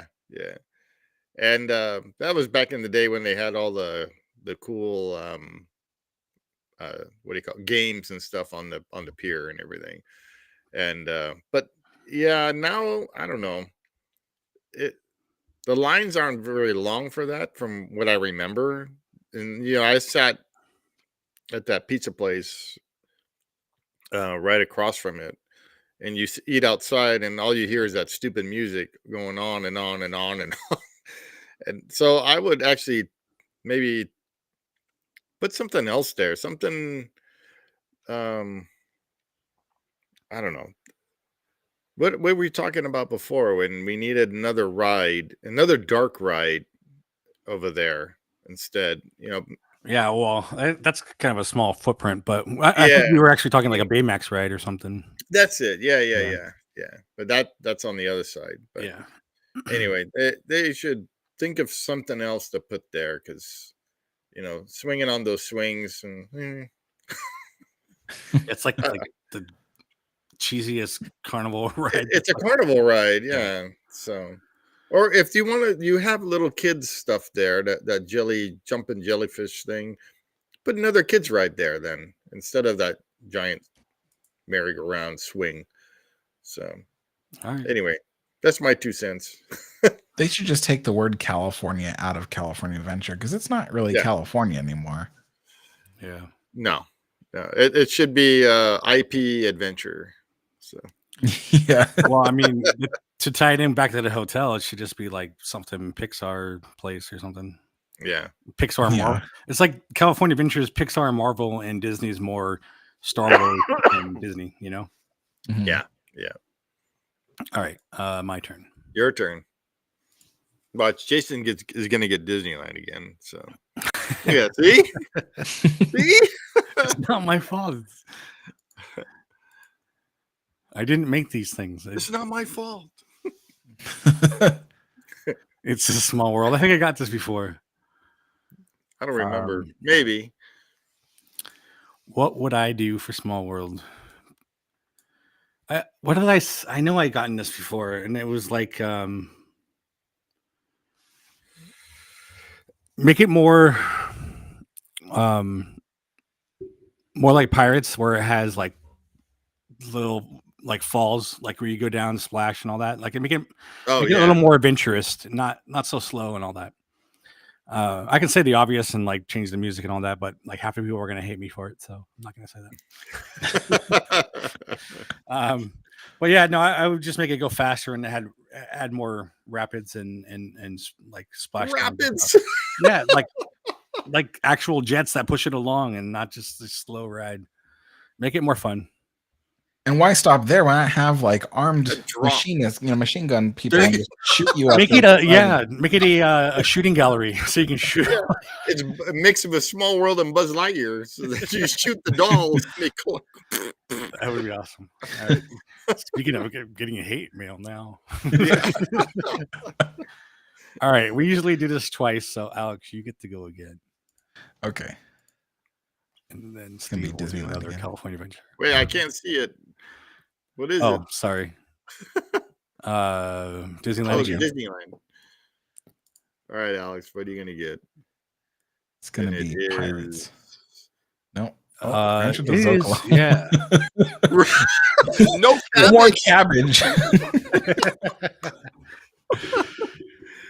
I think that would legitimately be my answer, is stop with the freaking cabbage. Let me tell you guys a story. Yeah. Here it is. So listen. I used to eat at Rancho del Zocalo all the time when I would go to Disneyland. It's in Frontierland. For those that don't know, it's right next to the Big Thunder Mountain. And one of my favorite things I used to get there was a carnitas burrito, and it was so good, And the thing was that Disney over the years has been replacing more and more ingredients in their food with cabbage. They just will omit an ingredient and replace it with cabbage. And that finally got to me one day when I ordered my carnitas burrito, and I was like, wait, this doesn't the ingredients list says it's different. And the lady was like, oh yeah, well now it has I kid you not, this is what she said. She said, well, now it contains a Hawaiian cabbage slaw. I'm like, in the burrito? She's like, yeah, in the burrito. I'm like, it's a Mexican dish. It's carnitas, And so like I got the burrito. I'm like, what is this? I cut it open. It has literally half the amount of carnitas in it. It used to be like stuffed with carnitas. They took out half of it and replaced the other half with the Hawaiian cabbage slaw. And it was just, I was like, this is not just like a travesty of, of food ingredients being mixed together, but it tasted terrible, and it tasted like a mouthful of cabbage. And I was so mad. And I actually went and I looked at all the menus around the park. Almost every restaurant, besides like one that just deep fries corn dogs and fries, besides that, almost every restaurant had some kind of dish that was either entirely cabbage or ingredients had been replaced with cabbage. I mean, it even got to the point where like I went to like Hungry Bear restaurant. They're like, oh, we have this new fish sandwich. I'm like, awesome. And I'm like, what does it have on it? Cabbage slaw. And I buy it, and it's like a little piece of fish and a pile of cabbage slaw on top of it. I got so mad. Being a former guest relations person, I knew that I could go to City Hall to report this and be like, hey, here's a suggestion. Don't put so much cabbage. So I go to City Hall. I'm like, hey, I'd like to like fill out like a comment form. And they're like, really? Well, what for? And I was like, there's too much cabbage in the food. And the person looked at me like, what? I was like, yes. And I tried to explain everything I just explained to you guys. And the person looked at me like I was insane. And when they gave me that look, I kind of realized, I'm like, this does sound insane, but it's totally legitimate because like, come on, like a carnitas burrito with Hawaiian cabbage slaw. Like that that was the end for me. That was the straw that broke the camel's back, and it was a big straw. I remember when we went there, and you were like, "What is this?" I was upset. Yeah, I was. And then I made that picture for you. Yeah, the picture of me, because I was so mad. I told Steve, like, I'm gonna pose and you just put whatever you want in the picture. He's like, okay. So I posed. I was like this, like in the picture with my ugly food in front of me, and he photoshopped images of like cabbages in my dish. My drink was a cabbage soda, and then I had a little like hammer in my hand, and because on the dish was a cabbage that was cracked open, and inside was a cabbage salad. Oh my god! I remember the text stream of different cabbage dishes that we made after that. Yeah. I think one of them even was like deep fried cabbage, and like yeah. The worst thing you can put on burritos, any kind of lettuce. Like that's just. I have that cabbage photo, by the way, if you want to show it. Oh, that's right. I don't know if you have ability to do that, but if you can share your screen, if you have it on there. Let me see. Go to my photo album. Oh gosh, I have so many photos. Oh gosh, there it is. Okay. It was fun to make though. Okay. How do I share my at the bottom little it's up like arrow? A little up arrow thing. Sorry, my camera's in the way, so I can't. Oh, here we go. No, that's private chat. It's the one next to it. Is it the plus sign? Oh wait, what is that? The up arrow monitor. The camera is like literally in the way. Jeez, I can't. How do I? Okay, I'm clicking it, but nothing's happening. You don't see a menu? Oh wait, select window or screen. There you go. Okay. Photo. Okay. Allow. Do you see the picture? There it is. You should zoom in. Do I need to zoom in? There you go. So there's me posing, and Steve. So there's the cabbage with the cabbage salad inside. There's my cabbage soda, and then my cabbage dessert. That was funny. Oh my god! Is it cabbage soda too? Is it green? It's cabbage soda. I made it green. He made it green. Yeah, that's funny. And I forget, but this dessert was disgusting. I didn't even eat all of it. I forget what it was. It was like some kind of. I don't remember what that was. Yeah. It was like some kind of weird tasting mousse that was sliced like it was meat, and then they covered it in this red raspberry sauce. It was like a cranberry raspberry sauce. I'm like, this is the worst meal I've ever had in my life. It's like the cranberry that comes in a can, and they like slice it because like pure jelly. Yeah. Yeah. God, it was awful. Yeah, but the best one was still with the dessert that you had, and your face when remember that one where we had the ice cream. Do you have that one? That one, I didn't. Now it's not doctored. That's actually Alex's with his ice cream. Oh, I know which one you're talking about. Oh gosh, I don't have that one. That one was funny. That one was pretty funny because I wanted to take this like silly photo of me eating ice cream. Yeah. And, I can probably still do the face if I had a spoon. Let's see. Yeah. Yeah. Yeah. That was funny. All right. Let's get back. Next. Oh, it's me again. It's you again. Come on, Disneyland. No!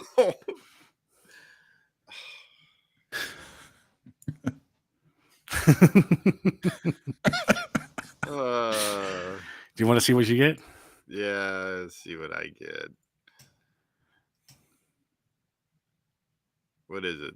I can't see. It is the Cozy Cone Motel. Oh, the little. Actually, I like that place. Yeah, because Carsine is actually my favorite place in California. Mine too. Yeah, I mean, there's a couple different little food places. I think there's Yeah, 4 different they ones have there. ice cream. They got churros. The chili cone, Yeah. Yep. and I think popcorn or something. The only thing I would do maybe in there is let us walk through that the actual like gas station. Oh, Or the little not building gas front? station, the Yeah. little building in front. Yeah. I would love to have that. So you can Yeah. see the little model of Or itself in there. or I'll do like Mark says, I'm gonna make a Cabbage cabbage pudding. pudding. Out at the cozy cone. Yeah. This is turning into that chat again. Like it's just random cabbage. Every time I ideas. talk about Disneyland, it always circles back around to cabbage. So Yep. I'm waiting for cabbage to appear over here. All right. So Yeah, your so answer is that's what I would do. Yeah, because the food there is good. I mean, it's all the little desserts and stuff, but it'd be kind of cool to walk into that building and just look around inside of there, because there is that one little secret thing, a Buzz Lightyear that's in there. So I don't know if you saw that. There's like a Toy Story yeah. nod with Buzz Lightyear, and I think he's trying to get out or something. I can't remember exactly what it was. where is it at? So you know that little building that's in front where they have Lightning McQueen. Yeah. So that building, inside of that building, if you look inside, they have I can't remember exactly what it was, but you see like a Buzz Lightyear, and he's with a rope or something climbing out of something or going inside. I can't remember exactly what it was, but yeah. Are you looking it up? Trying. You know, I've been to that land so many times, but I've never looked into that little building. Oh, really? Yeah. Because it's usually really when I'm neat in there, when I'm there, Lightning McQueen is right in front of the building, and I can't get Oh. up to it. No, it's on the other side. On the other side? Oh wow. Yeah, so it's on the side where you order all the food. They have these big windows there where you can actually walk up to the building and look inside. Wow. So Jason's trying to find it. You know, I remember when they were building the Cozy Cone Motel, I was still a cast member back then, and right behind the Cozy Cone was a cast member restaurant. And I was like sitting there every day, and I'd watch them like construct the Cozy Cone Motel. It was so cool. Oh, neat. There there it is. Oh, yeah, they're under the cone. That's oh what it was. yeah. Yeah. Wow. Yeah, that was so neat. I had no idea you could look in from that side. Yeah. Yep. See, there's Lightning McQueen. He's on the other side. Yeah. They have so Jeez, many that's neat so things cool. in there. Yeah. Look how clean that floor is. Like nobody's ever walked on that Yeah. floor. It reminds me of remember the window by the Emporium. You know how they have those windows there? Yeah, where you when can he actually comes look? and grabs I think it was Buzz too, right? Yeah. Mm-hmm. So that last window near the entrance where they have the what do you call it? The horses come in and out. That last window there, it has all those old trains. The model trains and stuff, like made out of wood and metal and stuff. yeah. You remember that Around the corner. Yeah. Yeah. So like this, it has all these little things and little details in there that Wow. you don't expect to see. Yeah, and look, there's even like a stand with postcards on it. Yeah. Jeez. It's pretty neat, the detail that they do. And then you can actually see that's a garage door. Yeah. That slides up. So like a rolling door. Yeah, that's a rolling Are you door. guys excited to see the treehouse when it opens? Actually, kind of, yeah. I am, just because, even though it's not exact, it's still a throwback to what it used to be. Mm-hmm. Yeah. And that was always my favorite thing back in the day. So I saw their walkthrough video of it, and it looked really cool. I was like, this actually looks really neat. Being at night. It was at the night video, right? Yeah. Yeah. I wanted to do a video on it, and then as Steve pointed out, there's a lot of things they're not showing in there, so we'll wait for the actual. But it's funny that what I find so ironic about it. So they don't want to do like the Swiss Family Robinson thing because I don't know, they got some kind of thing against it. They're like, but they're making a show about it, so yeah, I don't see, that's what I mean. Like I don't get, but the weird thing about it is like they're like, oh, well, we can't do Swiss Family Robinson because it would just upset some kind of group of people. But then they're like, but it's perfectly okay, because if you read the sign of they showed the sign in the video.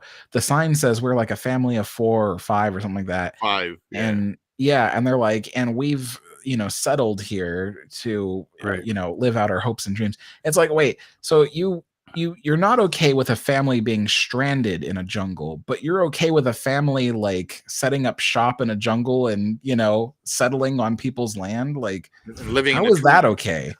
Right. And that's the thing is, if you watch the walkthrough, there's actually a book for Tarzan and Swiss Family in the attraction.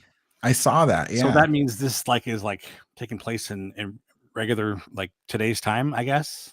Yeah, today's world. Yeah. So they just crashed on an island, and it's, we'll just stay here. This is home now, right? Exactly.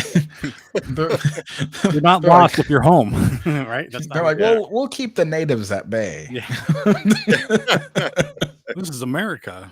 I still wish they would go into, branch out where they would go above like Indy or the Jungle Cruise and stuff, making it kind of a longer walk or not deeper, not just the tree but kind of go deeper in and take a look. Well, there. When Walt Disney first opened the treehouse, there was so the Jungle Cruise actually passed a lot closer to the tree because there was no Indiana Jones Adventure. Yeah, no Indy. Yeah. And so you used to be able to stand up there, and there was like a lookout spot with like a telescope, and you could look right down and see a Jungle Cruise boat passing right beneath you and kind of making a left-hand turn into the jungle. That would be really cool to see. Yeah. Yeah. You used to be able to see a lot of the park on that tree because it was like the tallest thing. Yeah. Remember we used to go up there just to see Galaxy's Edge being built. Remember we were taking pictures and stuff up there. Oh my gosh. And then there's that picture of me looking at myself. Yeah. That's the 360 one. Yeah.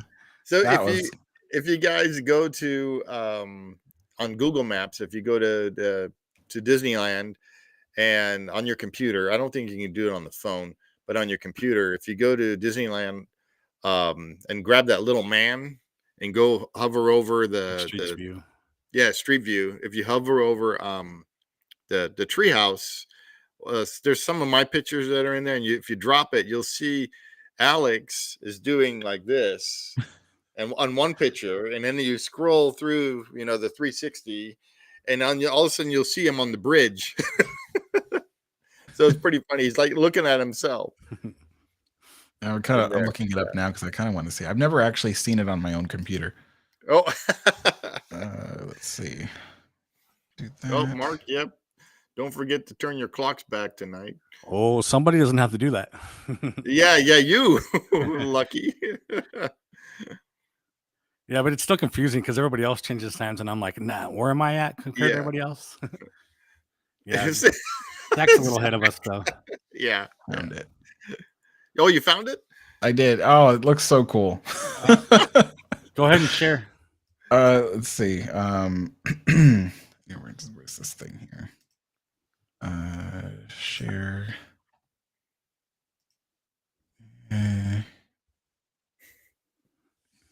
Yeah, entire screen. Allow. And then where is it? This one. Here we go. Oh yeah. So there's me, and then like if I move to the right, you can see me over there in the distance. Yeah. Looking down, and I'm looking at myself. How do you do that? Yeah, that was. We took the picture of you looking out, right? And then I stopped, and then you went over to the bridge, and then I went and took more pictures. It's pretty funny. That was so the one from your cafe. That was really funny. That one was hilarious. I wish that one was still there, but that because the one that was done at my cafe, that one was just the same 3 people. It was me, my business partner, and then another customer. And we just like literally we had it was nobody there that day. It was empty. So we went to the seating area, and like the three of us sat down on one table, and then like Steve would like take the picture, and he's like taking the picture of the whole restaurant. Then we'd move to the next table, and then the next table, and the next table, as he kept going on until finally like the finished picture was us sitting at every single table in the whole 360. And each time we're doing something completely different. I think even completely at one point, different. at one point, my business partner Brian, he had this massive mug, this massive coffee mug that is like this big, and he's sitting there just like drinking it, talking to me in the picture, and I'm just like, oh yeah, you know, like he's like got the coffee mug. Oh my god, we always have the funnest time when we're around. It's, oh my god. When you, me, and Kris, when we go to the parks, oh my gosh, our jaws are hurting from laughing so much because we always. Yeah, you know, I remember at the end of the day, like my cheeks would hurt so much because I'm like laughing so hard. We always have the best time. Yeah, it was always so fun. Yeah, and of course, Kris doing all the Kris things that he does. Kris things, the breaking his shoe and stuff like that. Yeah. Didn't you take a 360 picture of him in front of the train station and like wasn't he doing something weird? Or was it just like that over in that was in Frontierland. That was during one of the meetups, and he was all like doing this or something like that. I'm gonna see if I can like hover over that. I don't know if it's there. I've got a yeah. That was another thing from Kris. That was really funny. At Knott's Berry Farm, we went to the carving guy, and he was showing us all the carving things on there, and you know, they're like hundreds of dollars or whatever. And Kris is like, wow, $100. Do you have anything for $5? It's like $5. The guy was like, what? You don't have anything for $5? Guy's like, I can route you a period. Yeah. You don't even get a letter for that. So we were walking through the park recording, and the guy sees Kris. He goes, hey, $5. That was funny. So there's the picture. There he is. He's let's see. Look but he's missing a leg. Oh, was that leg is like, oh. Is that he's just like Mateo next to him? Who's that? So this is his friend Mark. Yeah. That's right? Me there. I'm taking the picture. Yeah. I'm not in it. I'm not in any of these 360 things. I'm definitely not. So yeah, no, I wasn't there. But this was like Heyman's in one of them in front of the submarine at night. Yeah, and this was the last meetup we did. So everybody else was all people who were like fans of our channels, and they just like came to meet up with us. We originally started off at the Grand Californian hotel, but then you know, we eventually moved into the park with everybody. So we had like a huge group, and throughout the day they kind of just dwindled. You know, they kind of went their own way. But that was so cool. That was the last meetup we ever did, and I used to love doing those things, but I can't do them now because of all the death threats. It's crazy. Like crazy. Yeah, Zach, you know, we would love to come out there at the same time. That'd be awesome. Yep. We got to do, you know, we actually got to do that sometime. We got to like all like meet up and like go to like Walt Disney World or something. Yeah. Well, I'm also trying to do a property over there, so I can do it like an Airbnb and just have it for all of us to use, you know. It's in the works. It's not going to happen just yet. But.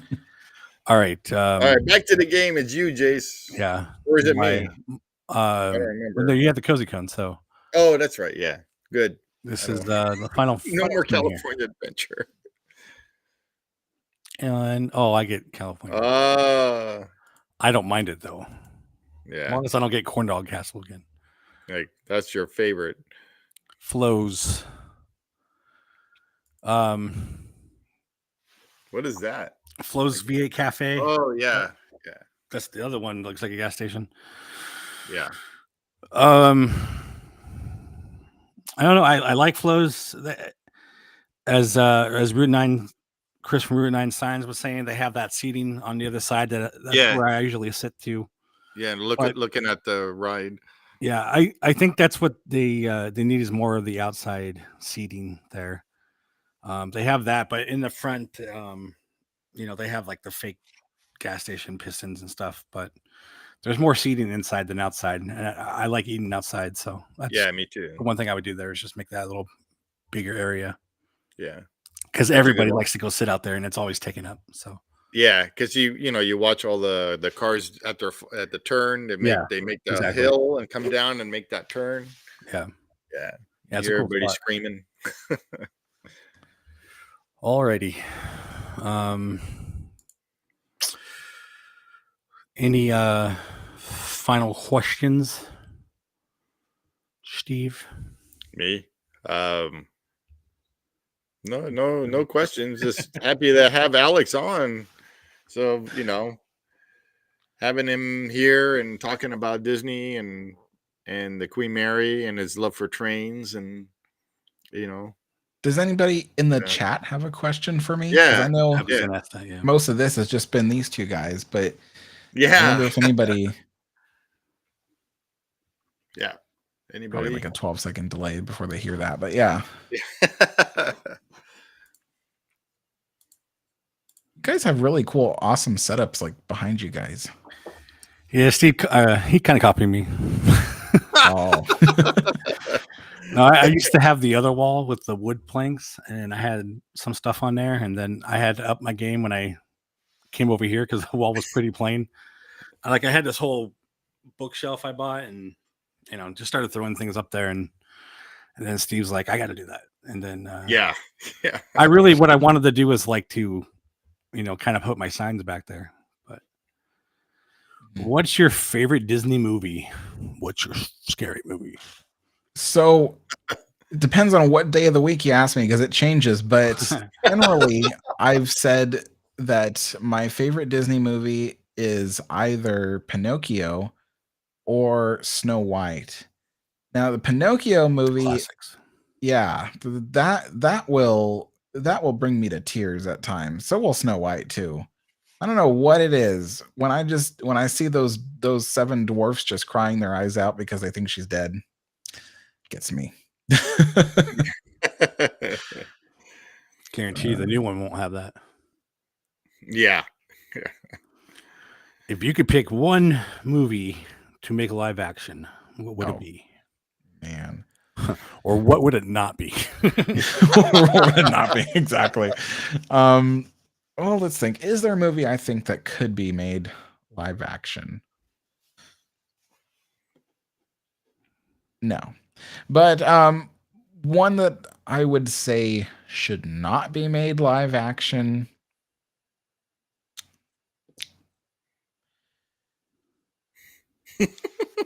No, they already did that one.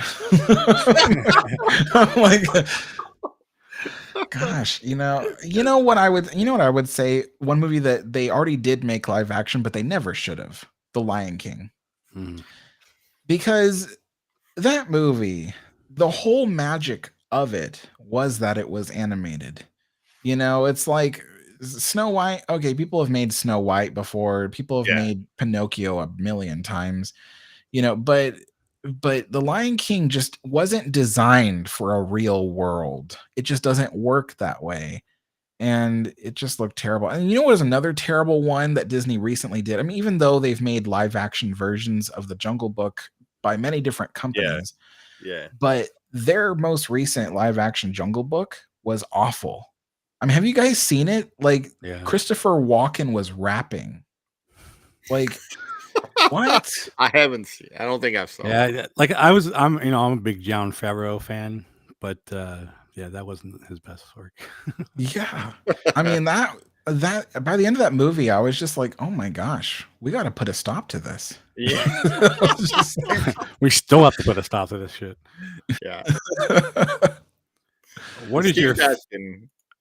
Oh, you go ahead and read it. No, go ahead. Well, you pulled the question away. What is your favorite Disneyland ride besides Tours that no longer exists? Although Star Tours still exists, but okay, one that no longer exists. The original Star Tours. Yeah, I guess. You can't take me over. Just kidding. It would probably have to be either Wait, what would you say I couldn't say? I said you can't say People Mover, but I'm kidding. Oh, okay. I was gonna say People Mover. Okay, so if I can't say People Mover, then I would definitely say like America Sings. Oh yeah. Because Yeah. as dated as that ride got, there was something so cool about it. And I'm sure if it was updated a little bit with some more modern songs, or at least modern takes on the songs, Yeah. it would have still been pretty cool. And you know, I always watch your 4th of July thing when you do that. yeah, I didn't even get to do it this year because I was so busy. Yeah. So I was gonna say though, they're gonna update Country Bears and Disney World with updated songs, the Disney songs. So you got to watch what you wish for when you update. You know, I never liked Country Bears to begin with. I know everybody's a huge fan of that attraction, but I don't know. You know, what it reminds me of, even though it's like the original like bear animatronic show, it reminds me of a Tacky Bear animatronic show. You know, like the kind of thing that you would inside Disney without the pizza. Yeah, exactly. Like, you know, it's like even like roadside attractions in the middle of nowhere, and they're like, "Oh, we have a little animatronic doodad show," and it's like, what? You know, I just never liked it. You know, and I think the other thing too is that I'm not a fan of. Sorry, you guys, I'm not a fan of country music, so I don't. There's nothing in there in the Country Bear Jamboree that I like. I think the only country music I like might be one or two songs by Dolly Parton, but that's just because you know she's a legend. But yeah, you know, that's yeah. If I had to bring back something besides an attraction, obviously People Mover or Sky Buckets or whatever, but Big Thunder Barbecue. I want another barbecue place like that. That was my favorite thing. You know what? I would agree. I was thinking about that the other day because I remember when they had it, I wanted to eat there, and I only got a chance once to do that. So thankfully, at least I did. But it was so good, and it was on the more expensive side, but it was still all you can eat. So you know you could make that money back. But you know, but then they got rid of it in 2015 to make way for Galaxy's Edge, and so I never got a chance to go there again. But you know what else was really cool about that place? It was one of those corners of the park where you could just relax and get away from the hustle and bustle, especially at night. It was so cool at night. Didn't they have like a petting zoo or something? Yeah. They did, Big Thunder Ranch, and then during Christmas time they had the reindeer. They had Santa's reindeer there. Yeah, which you couldn't pet them, but they had that cow there for a while that had the Mickey Mouse on the side. Yes. Oh, I forgot about that guy. Yeah. Yeah, Missy Moose, I think her name was. But yeah, she was a cow with and she got famous because she's at Hungry Bear now. The cheeseburger. And then every year, the president would pardon a turkey, and the turkey would be sent to Disneyland to live at Disneyland. So when they got rid of Big Thunder Ranch, it was this big ordeal because here were all these animals that were donated or sold to Disney, you know, from all over the country that people loved for one reason or another, and then they had to like go away, you know. Yeah. Before we get to this question, Zach had this other thing to say. And Treasure Planet actually, I mean, if you go back to the original pirate movie, that's like what Disney got his idea for, like Pirates of the Caribbean. So, that'd be good. And Atlantis, that's still one of my. It's not my favorite, but it's one of the movies I really like to watch from the early 2000s. Is the movie Atlantis? It is so underrated. Actually, it's a really good movie, and I think that would be kind of a cool movie to see live action. Actually, so yeah, that's a good one. Yeah. All right. If you were an Imagineer, what would you create? If I was an Imagineer, what would I create? I'm one of the worst people at designing new things for the park, but you know, I have this idea in my head of how I would completely redo Tomorrowland in a way that made it once again more it would give it more kinetic movement and stuff, and make it actually look futuristic without looking too far away from what Walt originally intended. So yeah, I have ideas in my head for how to bring back like the people mover and stuff in a way that is entertaining but also still relaxing as it used to be. Redoing the monorail system and enlarging it, making it bigger and easier to walk and sit in, and carry more passengers, all that kind of stuff. Although ours looks, I say ours, but Disneyland looks cooler, I think, because of the sleekness. But yeah, you can stand up in Disney Worlds. Yeah, really do that in Disneyland. So would you keep like the retro futuristic look, or?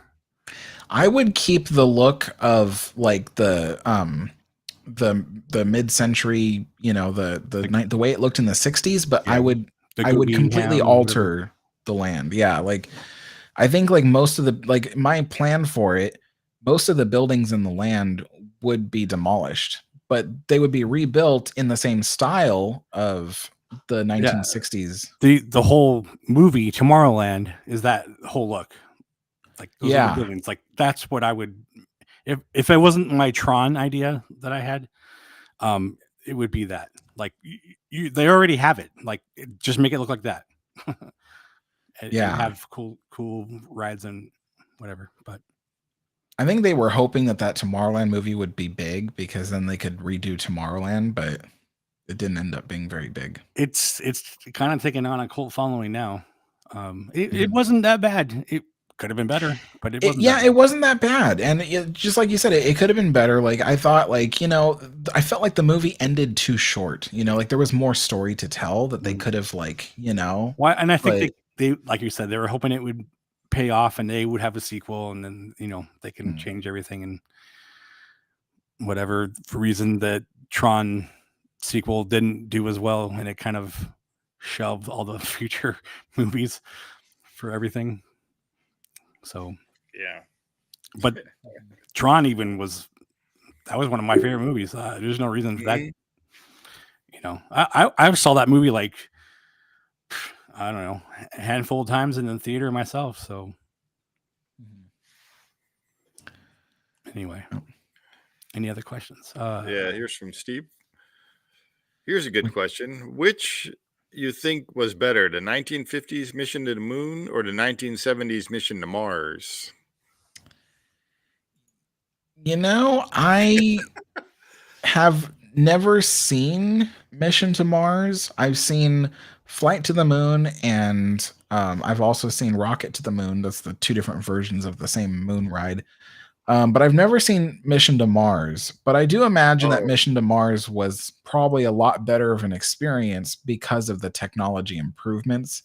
Whereas, the original Rocket to the Moon from 1955, you literally like sat in this tiny little theater, and above you and below you was a screen that was, very hard to see. It was very blurry and very tiny by today's standards. And, and the images on it were like paintings that were being zoomed in and out of. So it didn't look very realistic at all. But I imagine Mission was the same. Oh, was it the same? Yeah. It's got to be something similar. Yeah. But so we have another guest. We do. Boom. No way. Mr. LMG Vids himself. Well, it's Mr. Vids. I kept looking at it every 10 minutes, and I was like, oh yeah, you have to contact the host. I'm like, okay, well, and I checked it. I'm like, oh, I can actually join now. So I joined. That's weird. So welcome to my show. I mean, Jason's show. And now that it's over, thank you for coming. Yeah. Seriously, we were like about to end it, but yeah. Were you really about to end it?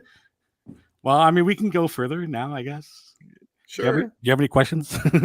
Do I have any questions? I mean, not really.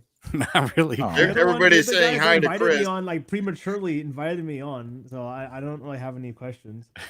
Weren't we talking about? Oh no, we were talking about Disney, right?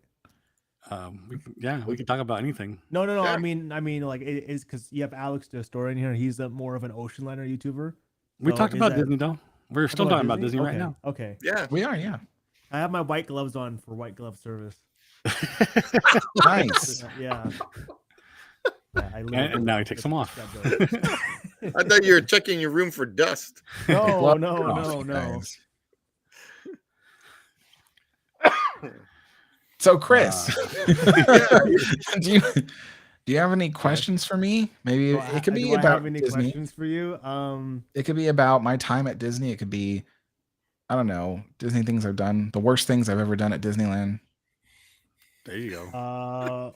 Well, I'm like giving him that time answers. we were and he's like, trying to live. I don't want to stream. ask an inappropriate question like that. One time, Alex like kicked the baby down the stairs at Disneyland. oh yeah. Yeah, I have to be really careful. Very careful. Well, Or you broke the Alex used to be a really big YouTuber when it came to Disney history. A lot of people came to him with Disney history. So why don't you tell the chat about that? How Auntie Mays, whatever that black lady that used to be on the syrup. I forgot her name. Aunt Jemima. Aunt Jemima. Yeah, that lady. What her connection to Disneyland? So people know the Aunt Jemima pancake syrup, which now today is called like something like something Mills, like Peter Mill or Pepper Mill or Pepperidge Farm. No, not Pepperidge Farm. But yeah, so everybody knows Aunt Jemima pancake mix and syrup. Well, Disney had a contract with them way back in Walt's day. It was after the park opened. I think it was like, I want to say late 1950s, early 1960s, and they created the Aunt Jemima Pancake House, which was located in Frontierland. And the idea of that place was it was a breakfast place. And today that is called Riverbell Terrace, and it's still, the building is still there, and it looks much like it did in the 60s and 70s. But yeah, the Aunt Jemima Pancake House was there, and the coolest thing about it was that a representative of the company was there. Her name was Aileen Lewis, but she was dressed up as Aunt Jemima. So today we would be like, oh, that's terrible. You can't do that. But in reality, Aileen Lewis was very proud of being Aunt Jemima, because, I mean, I think one of the things, though, was that, like, way back then, there weren't as many Black celebrities in the white limelight as there are today. So she was proud to represent, a brand, proud to represent, something that was big, something people recognized. And but the other thing too was that she was really good at what she did. When she was there, she would actually teach people how to make pancakes. So she would show them, here's how you do it, here's how you cook it, blah, blah, blah. But she also walked around and meted and greeted with people and, would have a great chat with them. It was not like what you might think, where it's like, oh, here's this like mascot who's just like, hi, I'm Aunt Jemima. It wasn't like that. It was like you got to talk to a real person, you got to have conversation with her, and she would just like be this really fun, really great personality that you got to interact with. And Walt Disney loved her. He would go there almost every time he was at Disneyland. He would go there to eat for breakfast, and he would talk to Aileen Lewis. And there's like even photographs. I don't have them, but there are photographs of Walt Disney sitting and chatting with Aileen Lewis, and it was just really great. And he even made sure that she was paid very well and stuff like that, because he really, really enjoyed her company. So yeah, that was a pretty neat little thing about the Aunt Jemima Pancake House. But then it later became Riverbell Terrace in the late 70s. And now it's garbage. Yeah. So Zach is asking, is it true Disneyland made Doritos by frying tortilla Oh, chips? I'll let Alex answer it. He's the I most Disney fans know it, but I think Alex knows a bit more. Yes. So it started out Way as to be humble, Alex. I don't know what humble means. So so it started out as a restaurant called Casa de Fritos, and it was sponsored by the Frito-Lay company. And it was basically, believe it or not, it was the first Mexican restaurant in Orange County. There was no Mexican restaurants in Orange County before that. So Casa de Fritos was the first. And they had really good food. People enjoyed it. But at the end of the day, they'd have all these like tortillas that were never served to customers. They had all these tortillas that were left over, and they would otherwise be thrown in the trash. So, the management was thinking, is there a way that we could reuse these tortillas or something? and so basically they decided to, cut them up into triangles and then fry them up and put some basic spices on them.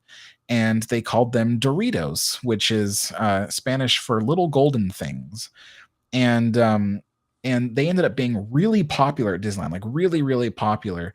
And the Frito-Lay company thought, you know what? Let's turn this into a chip that we can sell.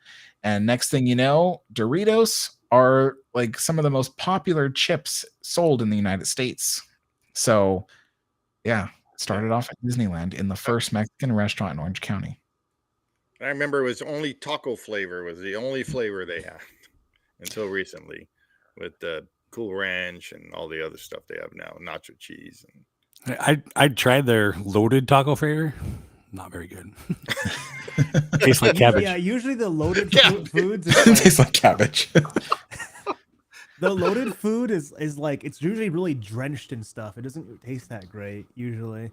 I mean, like, you can tip the basket to the right or left, and there'll be like liquids like flowing out of it, like a carcass. So it's pretty,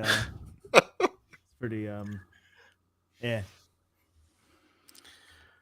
Okay. Yeah. So Alex, tell us more about Disneyland. Oh my god. Weren't you guys playing a game earlier? We did our BrewSky thing, Imagineering thing. you remember that, Kris? I remember that. Yeah. Very entertaining. Well, as soon as you joined, the conversation ended. No, no, I'm trying to. I was gonna mention something that I think it had to do with you, Kris, at Disneyland. Yes, okay. Oh, one of my favorite memories with Kris at Disneyland is it was you, me, and Steve, and we were at Disneyland on Main Street. And you're like standing on the edge of the curb when the piece of the curb falls off, just breaks off, and he almost like kind of trips on it. He's like, "Whoa, look at that! This just broke off." And so he puts the concrete piece back. He's like, look. He's like, it's all wobbly, and he's like, like with his foot, he's like wobbling it back and forth. He's like, somebody could trip on this. And next thing you know, I turn around and there's like a security guard who's like looking at us from a distance, like, what are you guys doing? Kind of like, and I'm like, stop doing that. The security's looking at us. He's gonna think you broke that. And so like we started walking away, and I saw the security guard guy go straight to it and was like looking at it, and I was like, let's go. We have so many of those memories with stuff like that. Like the favorite one where you were live streaming, Alex, and you were using my phone to live stream, and Kris. Oh my god! I was using Kris's phone, and Kris was using your phone. So I had just gotten that Osmo Pocket from Jason, and I wanted to find a way to use it to live stream on my phone. And so Kris was like, well, let me help you. So he takes my phone and he's like all messing with it. And I'm like, well, I'm in the middle of a live stream. I wanted to live stream. And so I think, did I use yours, Steve, or did I use Kris's phone? No, you were using my phone. Yeah. Okay. So yeah, I was using your phone to live stream on my channel. And meanwhile, Kris was already live streaming on his channel, and Kris handed you his phone to hold on to it. So we each had each other's phones. So we each had each other's phones, and we're like all stopped, and we're like, we're all live streaming. We all got each other's They're all going, this is the best live stream ever. I remember everybody in the chat was laughing so hard. Yeah, that was funny. That was fun. And the time you went to shake Dale's hand or Chip's hand. Yeah. Oh, yeah. I didn't see it. So but I remember you told me. You didn't see that? I didn't see it. No. Yeah. So I was. Well, who was I with? I forget. I with you? With me? Steve. Yeah. With Steve. Okay. Yeah. So it was nighttime. We're in Tomorrowland. I'm with Steve, and we're over by the Tomorrowland Terrace, and then that's where like Chip and Dale are there, like, meet and greeting with people and shaking hands. And I'm just standing way off to the side, and whoever it was, Chip or Dale, I don't remember which one it was. They were done meeting and greeting with people, and they were going to start walking away. So they start walking towards me because that's their way out. And I was like, oh, this is so cool. They're walking towards me. And like, And like I was like, hey, like Chip or Dale or whichever one it was.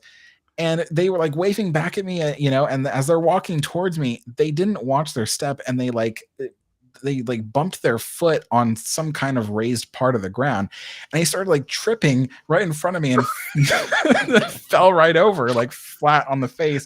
And I was like, oh no. Right away, you ran away. and like he got up and he just like looked around and like just took off. So I was like, oh man, that's I don't know bad. if you guys talked about this, but Alex always has like the worst of luck when it comes to like Disney things. Oh, So everything. the worst of luck, worst things always follow him at Disneyland. That's one of the things you told me about. All but like no matter what you eat, if it has meat in it at Disneyland, you always no, right? no matter what I eat, it disappears. So like so menu, whenever because I was always on the lookout for like food that I liked at Disneyland. And whenever I found something that I liked to eat, I would start going there to order it, and then eventually they'd just get rid of it. They'd either get rid of what I liked or they'd get rid of the location. Remember with us with the pancakes and scrambled eggs and bacon all the time.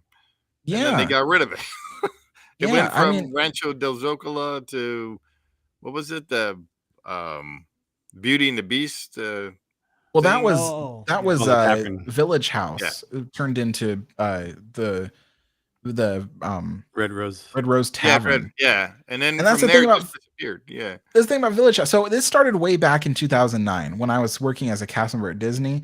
I was like, I need to find something that I can eat for breakfast. I always had the morning shifts, and because I loved morning shifts, but I always wanted to have a good breakfast, but I didn't want to like overload myself with like fat food. So I wanted to like have something that was somewhat, so I found out that Village House sold a breakfast that was basically like fruit, a bran muffin, some yogurt. And I'm like, this is perfect. I'll eat this, And so I started ordering that every morning. And then eventually they just got rid of it. And I'm like, well, did you replace it with anything? They're like, no, we just got rid of it. I'm like, why would you get rid of a fruit plate? Like, and so like they were like, there's only one guy buying it. Yeah, I know. They're like, we got one customer and it's you. No, but or unless they knew I was ordering there and they just didn't want to see me around anymore. But then for lunch, they started selling, the same restaurant, Village House, started selling this pretzel bratwurst hot dog, and it was so good because it was on a pretzel bun, and I loved it. And I maybe ordered that twice, and then the third time I came back, they're like, oh, we don't sell that anymore. I'm like, what? Like, let me remind you guys, these are restaurants that they add an item and it's there for 10 years, right? So this place was like adding items and like it would disappear after like 2 months. And so there was that. And then when I became a vlogger, I would come to the park and I would go to like Red Rose Tavern, which used to be Village House. And I would go there and get like breakfast. And then they would be like, oh, we're out of pancakes. And I'm like, it's 9:45. It doesn't switch over to lunch till 11. How are you out of pancakes?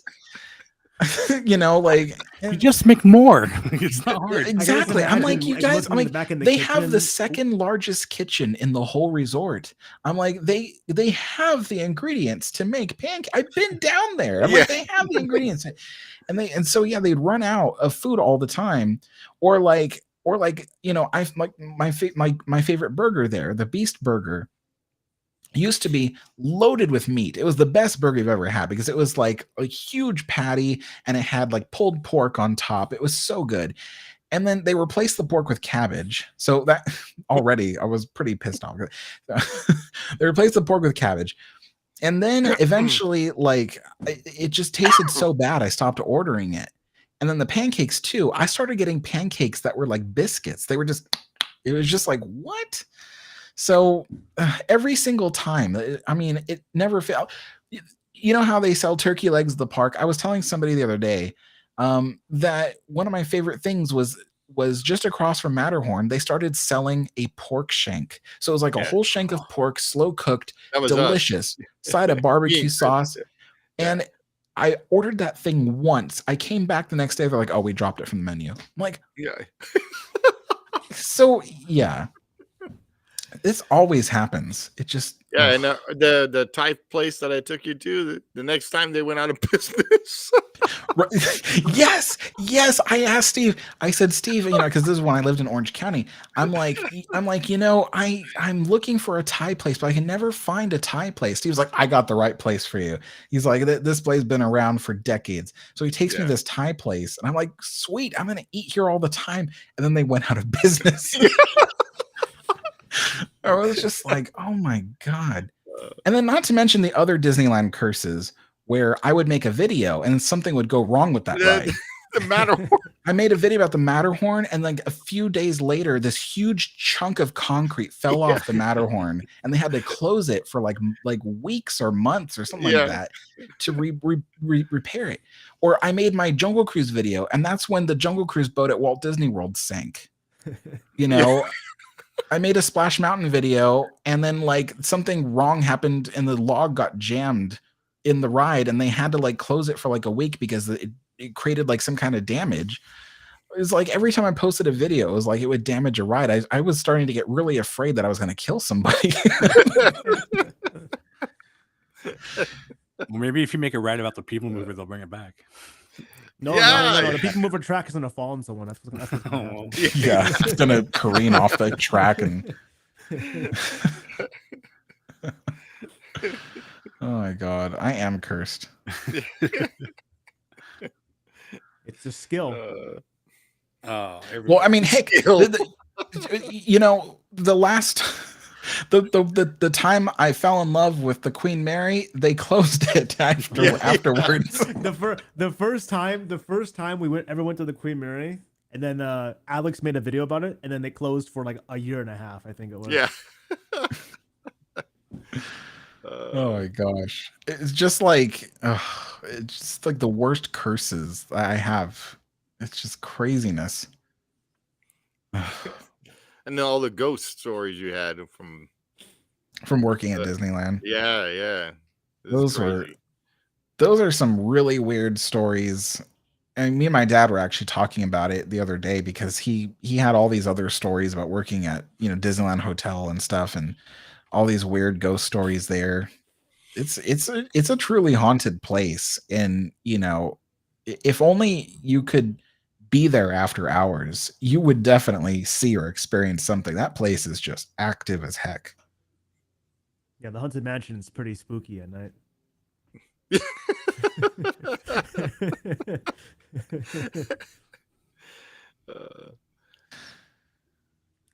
All right. Yeah. Is there any other questions, guys, or? I don't know. Let's do you have any questions for Alex specifically, or any of us? Oh, here comes something. LOL. Want to hear about something haunting? Jeff, I want to hear more about the haunting. You got a specific? Hey, what about what was his name? Frankie or whatever? Freddie. Yeah, Freddie. Yeah, so Freddie was he still is a very well-known haunt of the Golden Horseshoe. The Golden Horseshoe is a restaurant in Frontierland, and it was the first place I ever worked at Disneyland. And it was actually kind of funny because when I first started there, I mean, nobody mentioned anything about ghosts. They still don't. If you start off at Golden Horseshoe, they don't mention ghosts. It's not the first thing that you hear about. But when I worked there, I had closing shifts all the time because I was the newbie. So I got the worst shifts. Well, supposedly the worst shifts. I actually loved the closing shifts. But so I would work the closing shifts, and like the first thing I would notice, it started off kind of like gently. I would like work there, and it would be late at night. It'd be time to stack all the chairs. We stacked them on top of the table. So that way third shift cast members who came in at 3 a.m. would come and like, they would polish the floors. I got a whole other thing about the floors I got to tell you about later. Just remind me about the floors.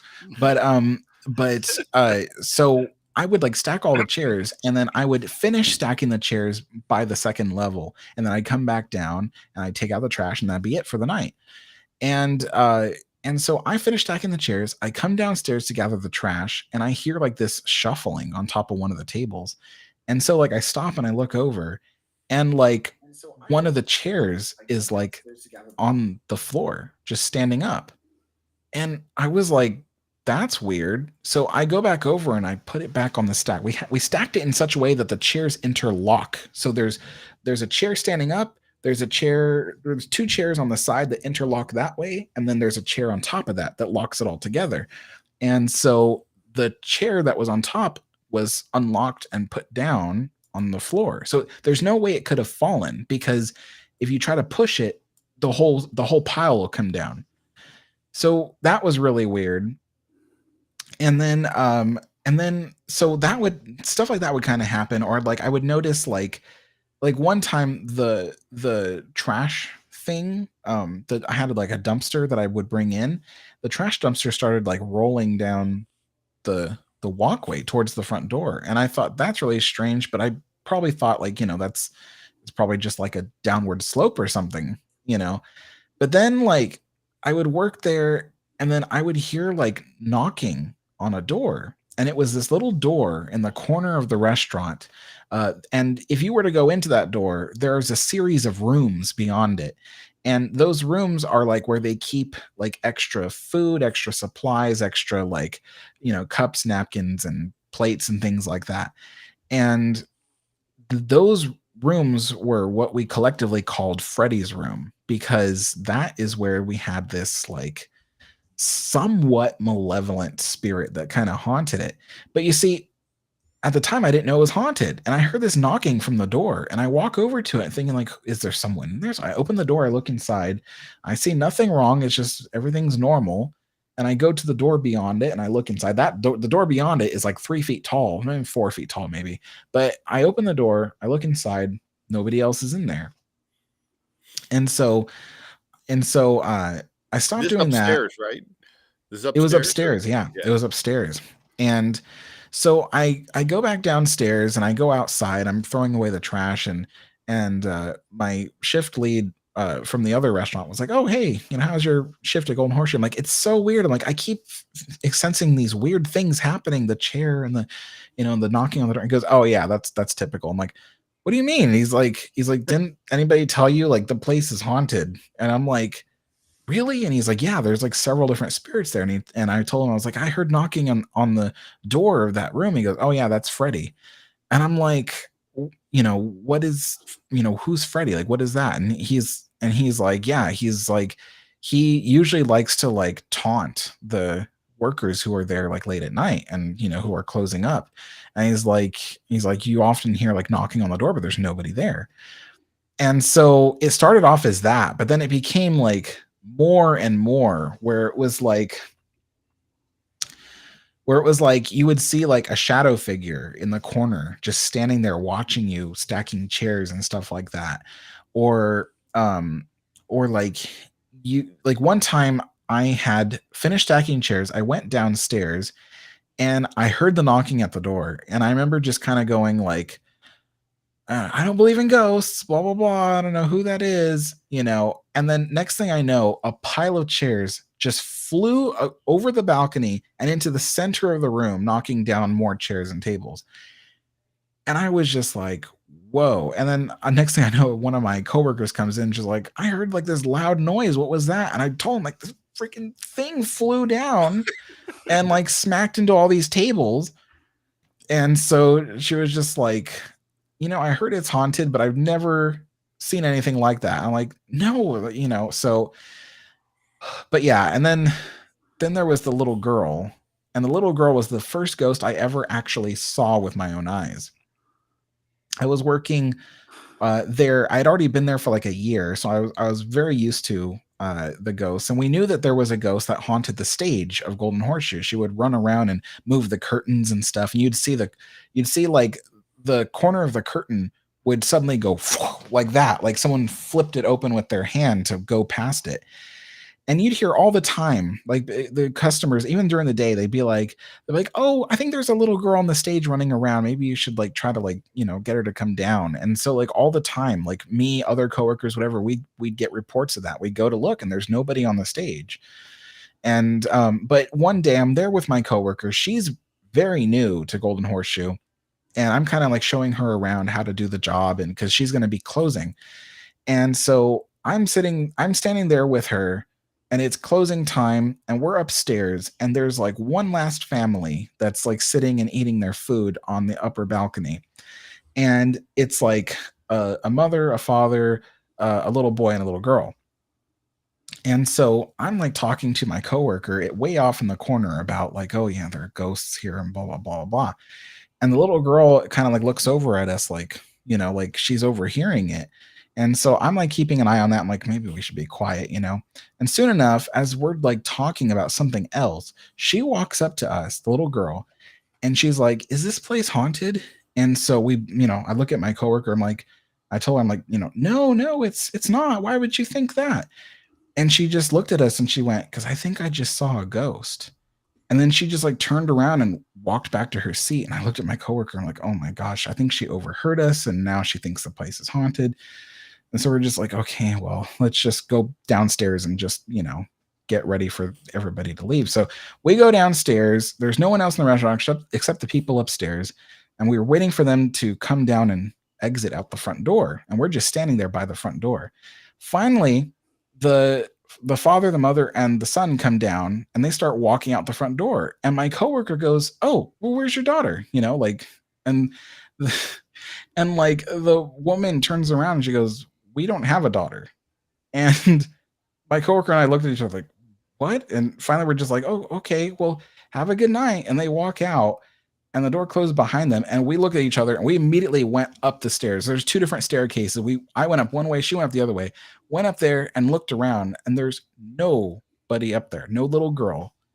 So yeah. So from that point on, we knew that we finally saw the little girl.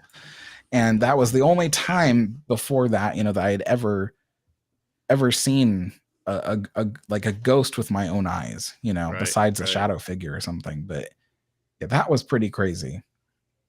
Yeah. Now Steve's like, maybe Alex and Kris can talk about their recent experience on B deck forward on the Queen Mary.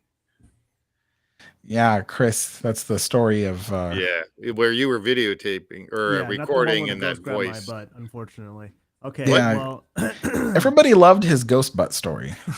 everyone likes it. It's funny because it's true. But the Queen Mary one is more serious. I guess that's the word to use.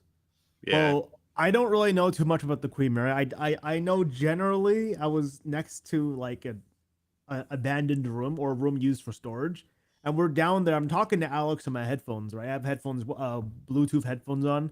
I'm talking to Alex. Alex is telling me, oh, go over here, record this, go over here, go over here. If you guys don't know, Queen Mary is like this really old ship that's docked in Long Beach. It's kind of looks like Titanic, but it's actually bigger.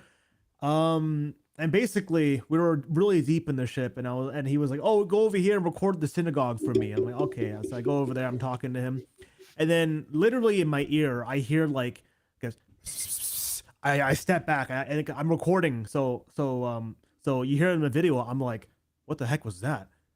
Right? And Alex is like, what do you mean, what the heck is that? I was like, I heard someone whispering in my ear. Then Alex was like, oh, I heard it too. I was like, oh, okay, that's kind of weird. I didn't really think anything of it. I was like, oh, you know, there's a lot of metal in the Queen Mary. Whatever. I don't really care. It's probably just some interference. So I went throughout the whole day, the whole recording of that floor, which is B deck. And on B deck, I kind of felt like someone was following me, but again, I didn't really care. I was like, whatever. It's just the ship being creepy, AC units, whatever. And then I gave the footage to Alex. And Alex previewed the footage, and he came back to me. And he was like, "I think you caught a ghost." And we watched the video together. And right when I heard that sound, you see a little like orb like fly into the frame, and it's like this blue orb that goes like this, and it goes into the wall, and then disappears, and it flies back out to the camera, then goes back into the wall. I've shot in I do a lot of video work, so I've shot in dark places with a flashlight, and I see what dust looks like. Dust moves like this. So when you go past it, it goes like that. I've never seen dust fly away, disappear, and come back. Yeah. I've never seen that, and then fly away again. I've never seen dust like that. Cause I was moving toward and moving away, but it moved away from me, moved toward me, moved away. And so I've never seen that before. It didn't like float, right? It was like it was squiggling, like that, yeah, so like squiggling. Yeah, it was squiggling like that, and it moved from one end of the shot to the other in less than a second. So it was just like, and then it went into the wall, and then it came back out again, and that was like the weirdest thing. And it was blue, and some people were like, "Oh, it's dust," and it's like, and me and Kris will say, "No, that's not dust. Dust does not move like that. I've seen dust. Believe me." I've been recording abandoned places, rides, and a bunch of things with flashlights, just with low light. And Kris, what would you say to someone that would say, "Oh, that's camera glare"? That's not camera glare. 100%. Yeah, because camera glare only happens when there's a bright light going into the lens. I have a lens that is literally designed to not have camera glare. That lens is designed not to have it. Is that's your low light? That's my low light camera. Yeah. I specifically built it to record Disneyland rides. So it's like it's really good at low light. It isn't prone to glare. So if you use an iPhone and you put it in a light, you see these blue lights moving around, but they don't do this. It's usually like a glare. It'll be like a solid circles. It's a solid like green. Yeah, but it's a bunch of circles too, because the light bounces back and forth between the elements. It wasn't like that. It was a single line and it was squiggling. I've never seen that. There's no like there's no explanation physically for a camera to do that. It doesn't make sense. Glare doesn't look like that. I've seen glare multiple times. Yeah, I've seen glare. I've seen dust. So it wasn't either. Yeah, and so that's why when I saw that, I knew immediately. I'm like, I know what I've got the kind of brain where if I see like evidence of a ghost or something like that, I start to think of all the reasons why that's not a ghost. I think of all the, I'm very mechanically minded. I know all the stuff about, like about the way light works, the way, bugs and gnats and, light glare and all that kind of stuff. Like anything that people would think of that's like, oh, that's not a ghost. I already thought of it. And I'm like, no, I've reviewed all this stuff. I thought about it very deeply. I'm like, this is a ghost. I'm like, because there's no way. And I've seen a ghost orb just like that before when I lived in a haunted apartment with my sister and my brother-in-law. And I saw a ghost orb there and it looked just like that. It moved just the exact same way. Yeah. Oh man. What was the one that you had the voice? You guys were that was at Alex's haunted apartment, and we were doing a recording of Titanic Honor and Glory. Oh, that's right. Mm-hmm. Yeah, we were that recording. Was weird. I was trying to hear what that person or that thing was saying. It was pretty clear. It's just in a different language, so I don't know what. Yeah. It was that's the thing. It was very, very clear. But yeah, I gave up on it being like English. I'm like, no, I think that's a different language. And the thing is that like where I live, it used to be occupied by Native Americans. It was all Native American land, and they often came here for like, seasonal stuff or whatever. But I'm convinced that is a native language. The only thing is I don't know what language it is, and I don't know anybody who speaks it who could translate it. So, it sounds like a Native American language. Growing up, I spent a lot of time around friends who were Navajo, and I went to their reservation, and I would always hang out with their family and stuff. So I've listened to Navajo, and I'm like, okay, I know what Native American languages sound like firsthand. Like this sounds Native American, but I just don't know what it is, what language it is. So you should just post it on like Reddit or something and let them try to figure it out. I don't know. I don't really trust giving stuff to Reddit. Reddit usually. Yeah. No. Yeah, that was weird. I remember that. Yeah. There's so many, I've had so many experiences now with the paranormal that I'm just like, and it all happened after, I got my first job. So before that, I never had experiences with the paranormal. I mean, as a kid, like a little kid, you get scared of the dark all the time. So, becoming a teenager, I was always like, oh, whatever I experienced in the past could be chalked up to just darkness or whatever, and just being a little kid who's afraid of everything. But after working at Disneyland, and I was starting to get convinced, like, you know what, I'm actually starting to think that ghosts are real. And then, and then living in that haunted apartment and then finding out all the things that ended up being factual about that apartment, I was just like, okay, now I believe in ghosts. Yeah, it's weird. Ugh, man. All right. So, anything else, Kris? Just turned into a ghost story time here. Yeah. I just mean, missed should, Halloween. should we do a 180 back to Disney, or should we try to lighten the mood and talk about something more happy? Or do you guys want to hear the craziest story I ever had working at Disneyland? All right, let's hear that. Sure. Is it the Nah, floor you don't one? want to hear it. Is it a time where you had the meetup and you met Kris? No. I was like, Kris, can I get your autograph? No. Yeah. But, oh yeah. So you guys can actually look this up. This is a real thing that happened. Obviously I wouldn't lie to you guys. But basically this was 2011. I was working in guest relations and I was stationed at the Lost and Found, which is just outside the park gates. And it was early morning and I was opening up the window. I was getting the computer started and getting everything ready to go for our Lost and Found center. And next thing I know, this woman from what's it called? The department, guest services department. They were the people that sell tickets and stuff at the booths. She walks up to my window and she goes, excuse me. She's like, do you know whose, package that is? And I look over and she's pointing up into this tree where there's like a black package of some, to me, it just looked like a blob, but some people say it was a box. Some people say it was a backpack, but to me, it was a blob and it was taped to the top of the trunk of the tree in the Esplanade area. And I'm like, no, I don't know what that is. And so she was like, okay, I'm going to, call security. I'm like, okay, we had very strict rules that if you see something like that, you call security. So eventually security comes out and they're like, oh yeah, that is concerning. So they're like, we're going to create a perimeter around it so nobody goes around it. So by this time, they created this big perimeter that was just outside the window of our building. And we had guests that were starting to come to the front gates to wait to enter Disneyland. So they're all piling up in the Esplanade. And then more security comes out to look at this bag. And they decide that, that they need to expand the perimeter a bit more. So it ended up having to close our office because it was within the perimeter. And when I say close the office, like they literally walked up to my window and they said, get out, go to Main Street right now. And so I had to just drop everything and walk out into Main Street. And then from there, right as I was doing that, they opened Disneyland, they opened California Adventure. So the park started piling in with guests. And I would say the park was open no longer than 15 minutes when the Anaheim PD arrived to look at it. And they said, okay, this is really concerning.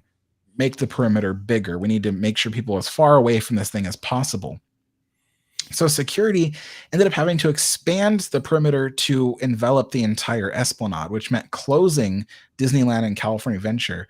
And I remember we had only 1,000 guests in the park at that time, and we had to close the gates. And so we ended up closing the gates.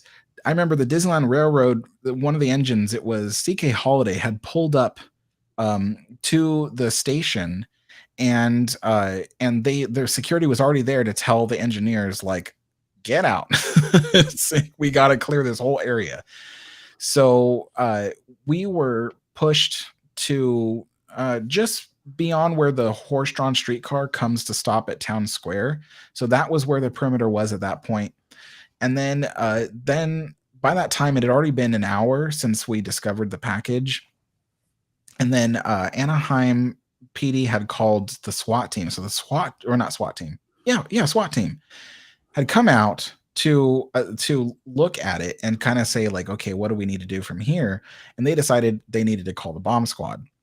So by that point, they said expand the perimeter again. So they had to close the gates, the Harbor Boulevard gates to the shuttle area.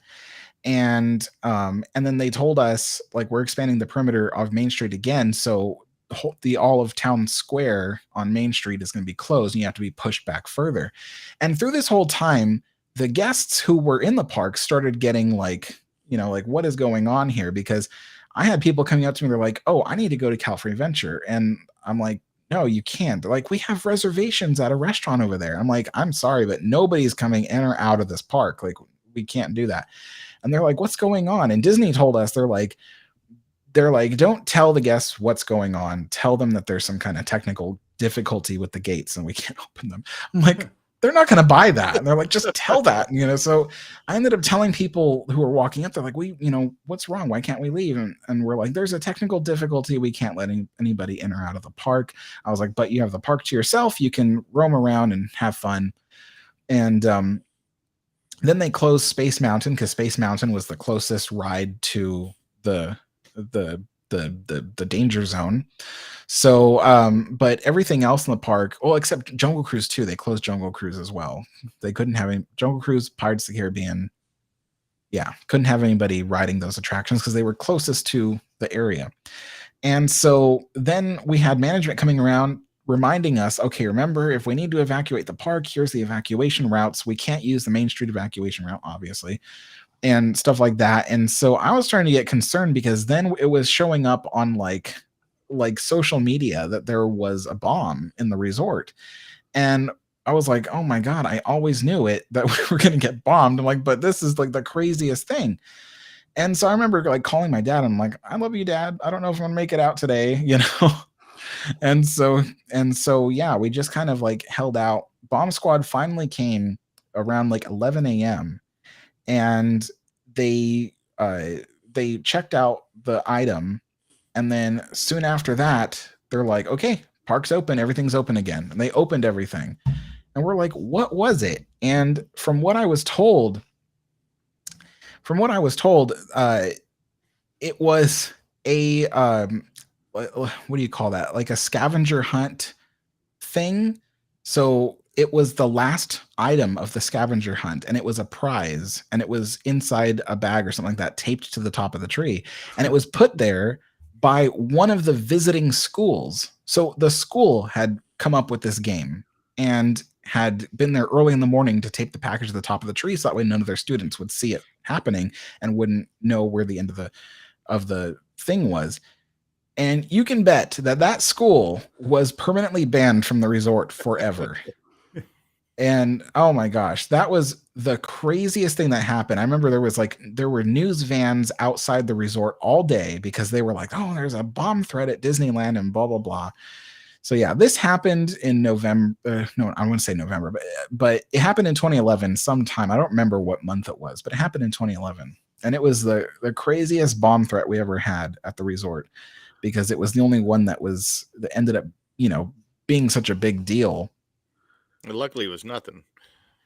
Yeah, I was really happy it was nothing, because imagine that, you know that there's a bomb, right outside the front gates, and you have to tell all these innocent people that there's nothing wrong, that there's, oh, it's just a problem with our gate security system. Like, we have to, keep everybody in here.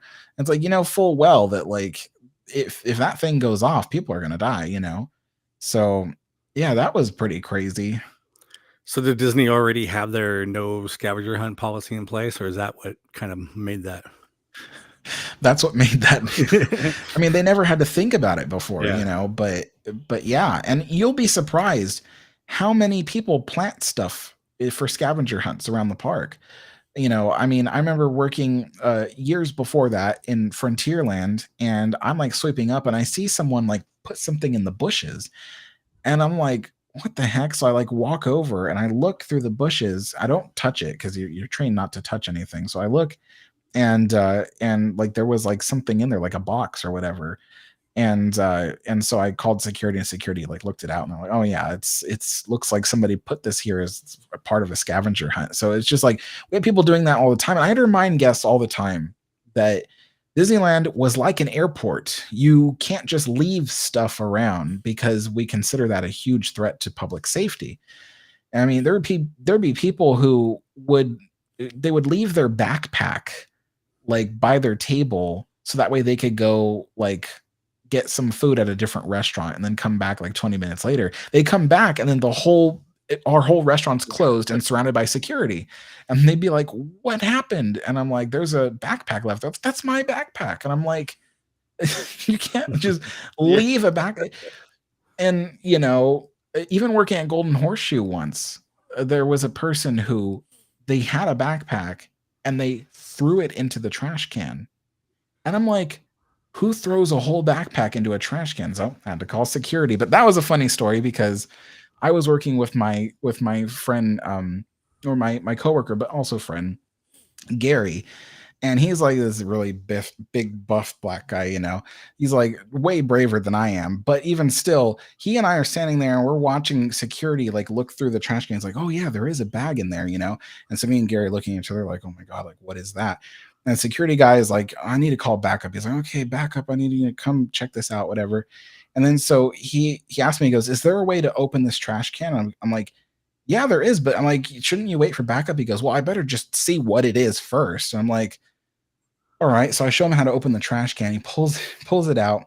And then and then he goes, oh, wow, it is a bag. And like, he starts opening it up and he's like rummaging through it. And I'm like, looking at my coworker, Gary, like this thing's going to go off in front of us. So me and him look at each other and we start taking steps back.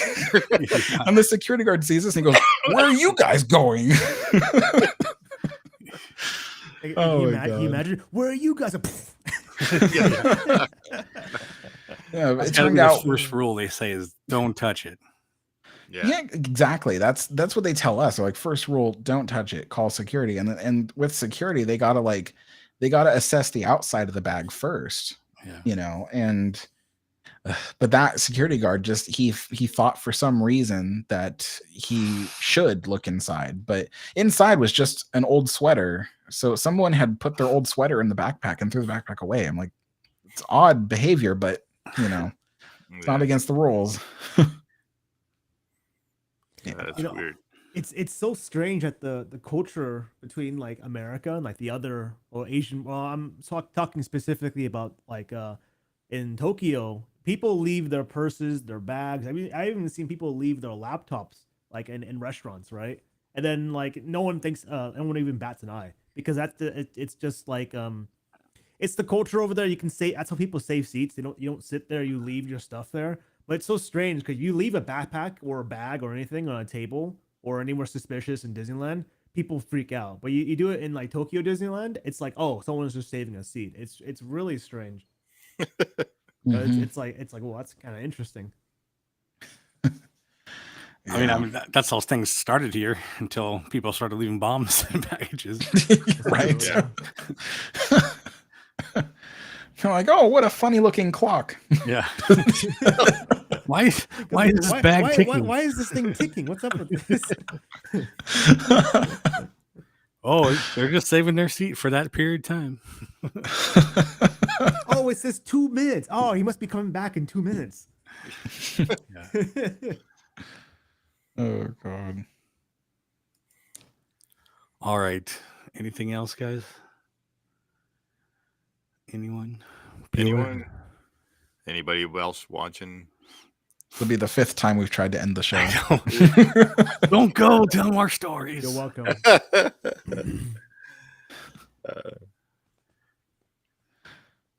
All right.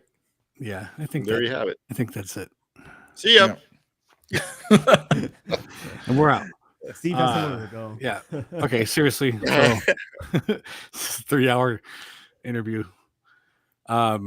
Yeah, but it was great. No, yeah, obviously. It was fun times. That's why we kept going. And then we get this guy showing up too. I know. I don't know why you couldn't get in before, but Kris is the life of the party. I didn't change any settings, so that's kind of weird. I don't know what's going on. Think you everybody has good stuff to say. Yeah. I'll give you the password to the combination lock on Steve's train car so you guys can go in. Yeah, we need to go see that. We need to turn it into a spirit Halloween. So perfect. All right.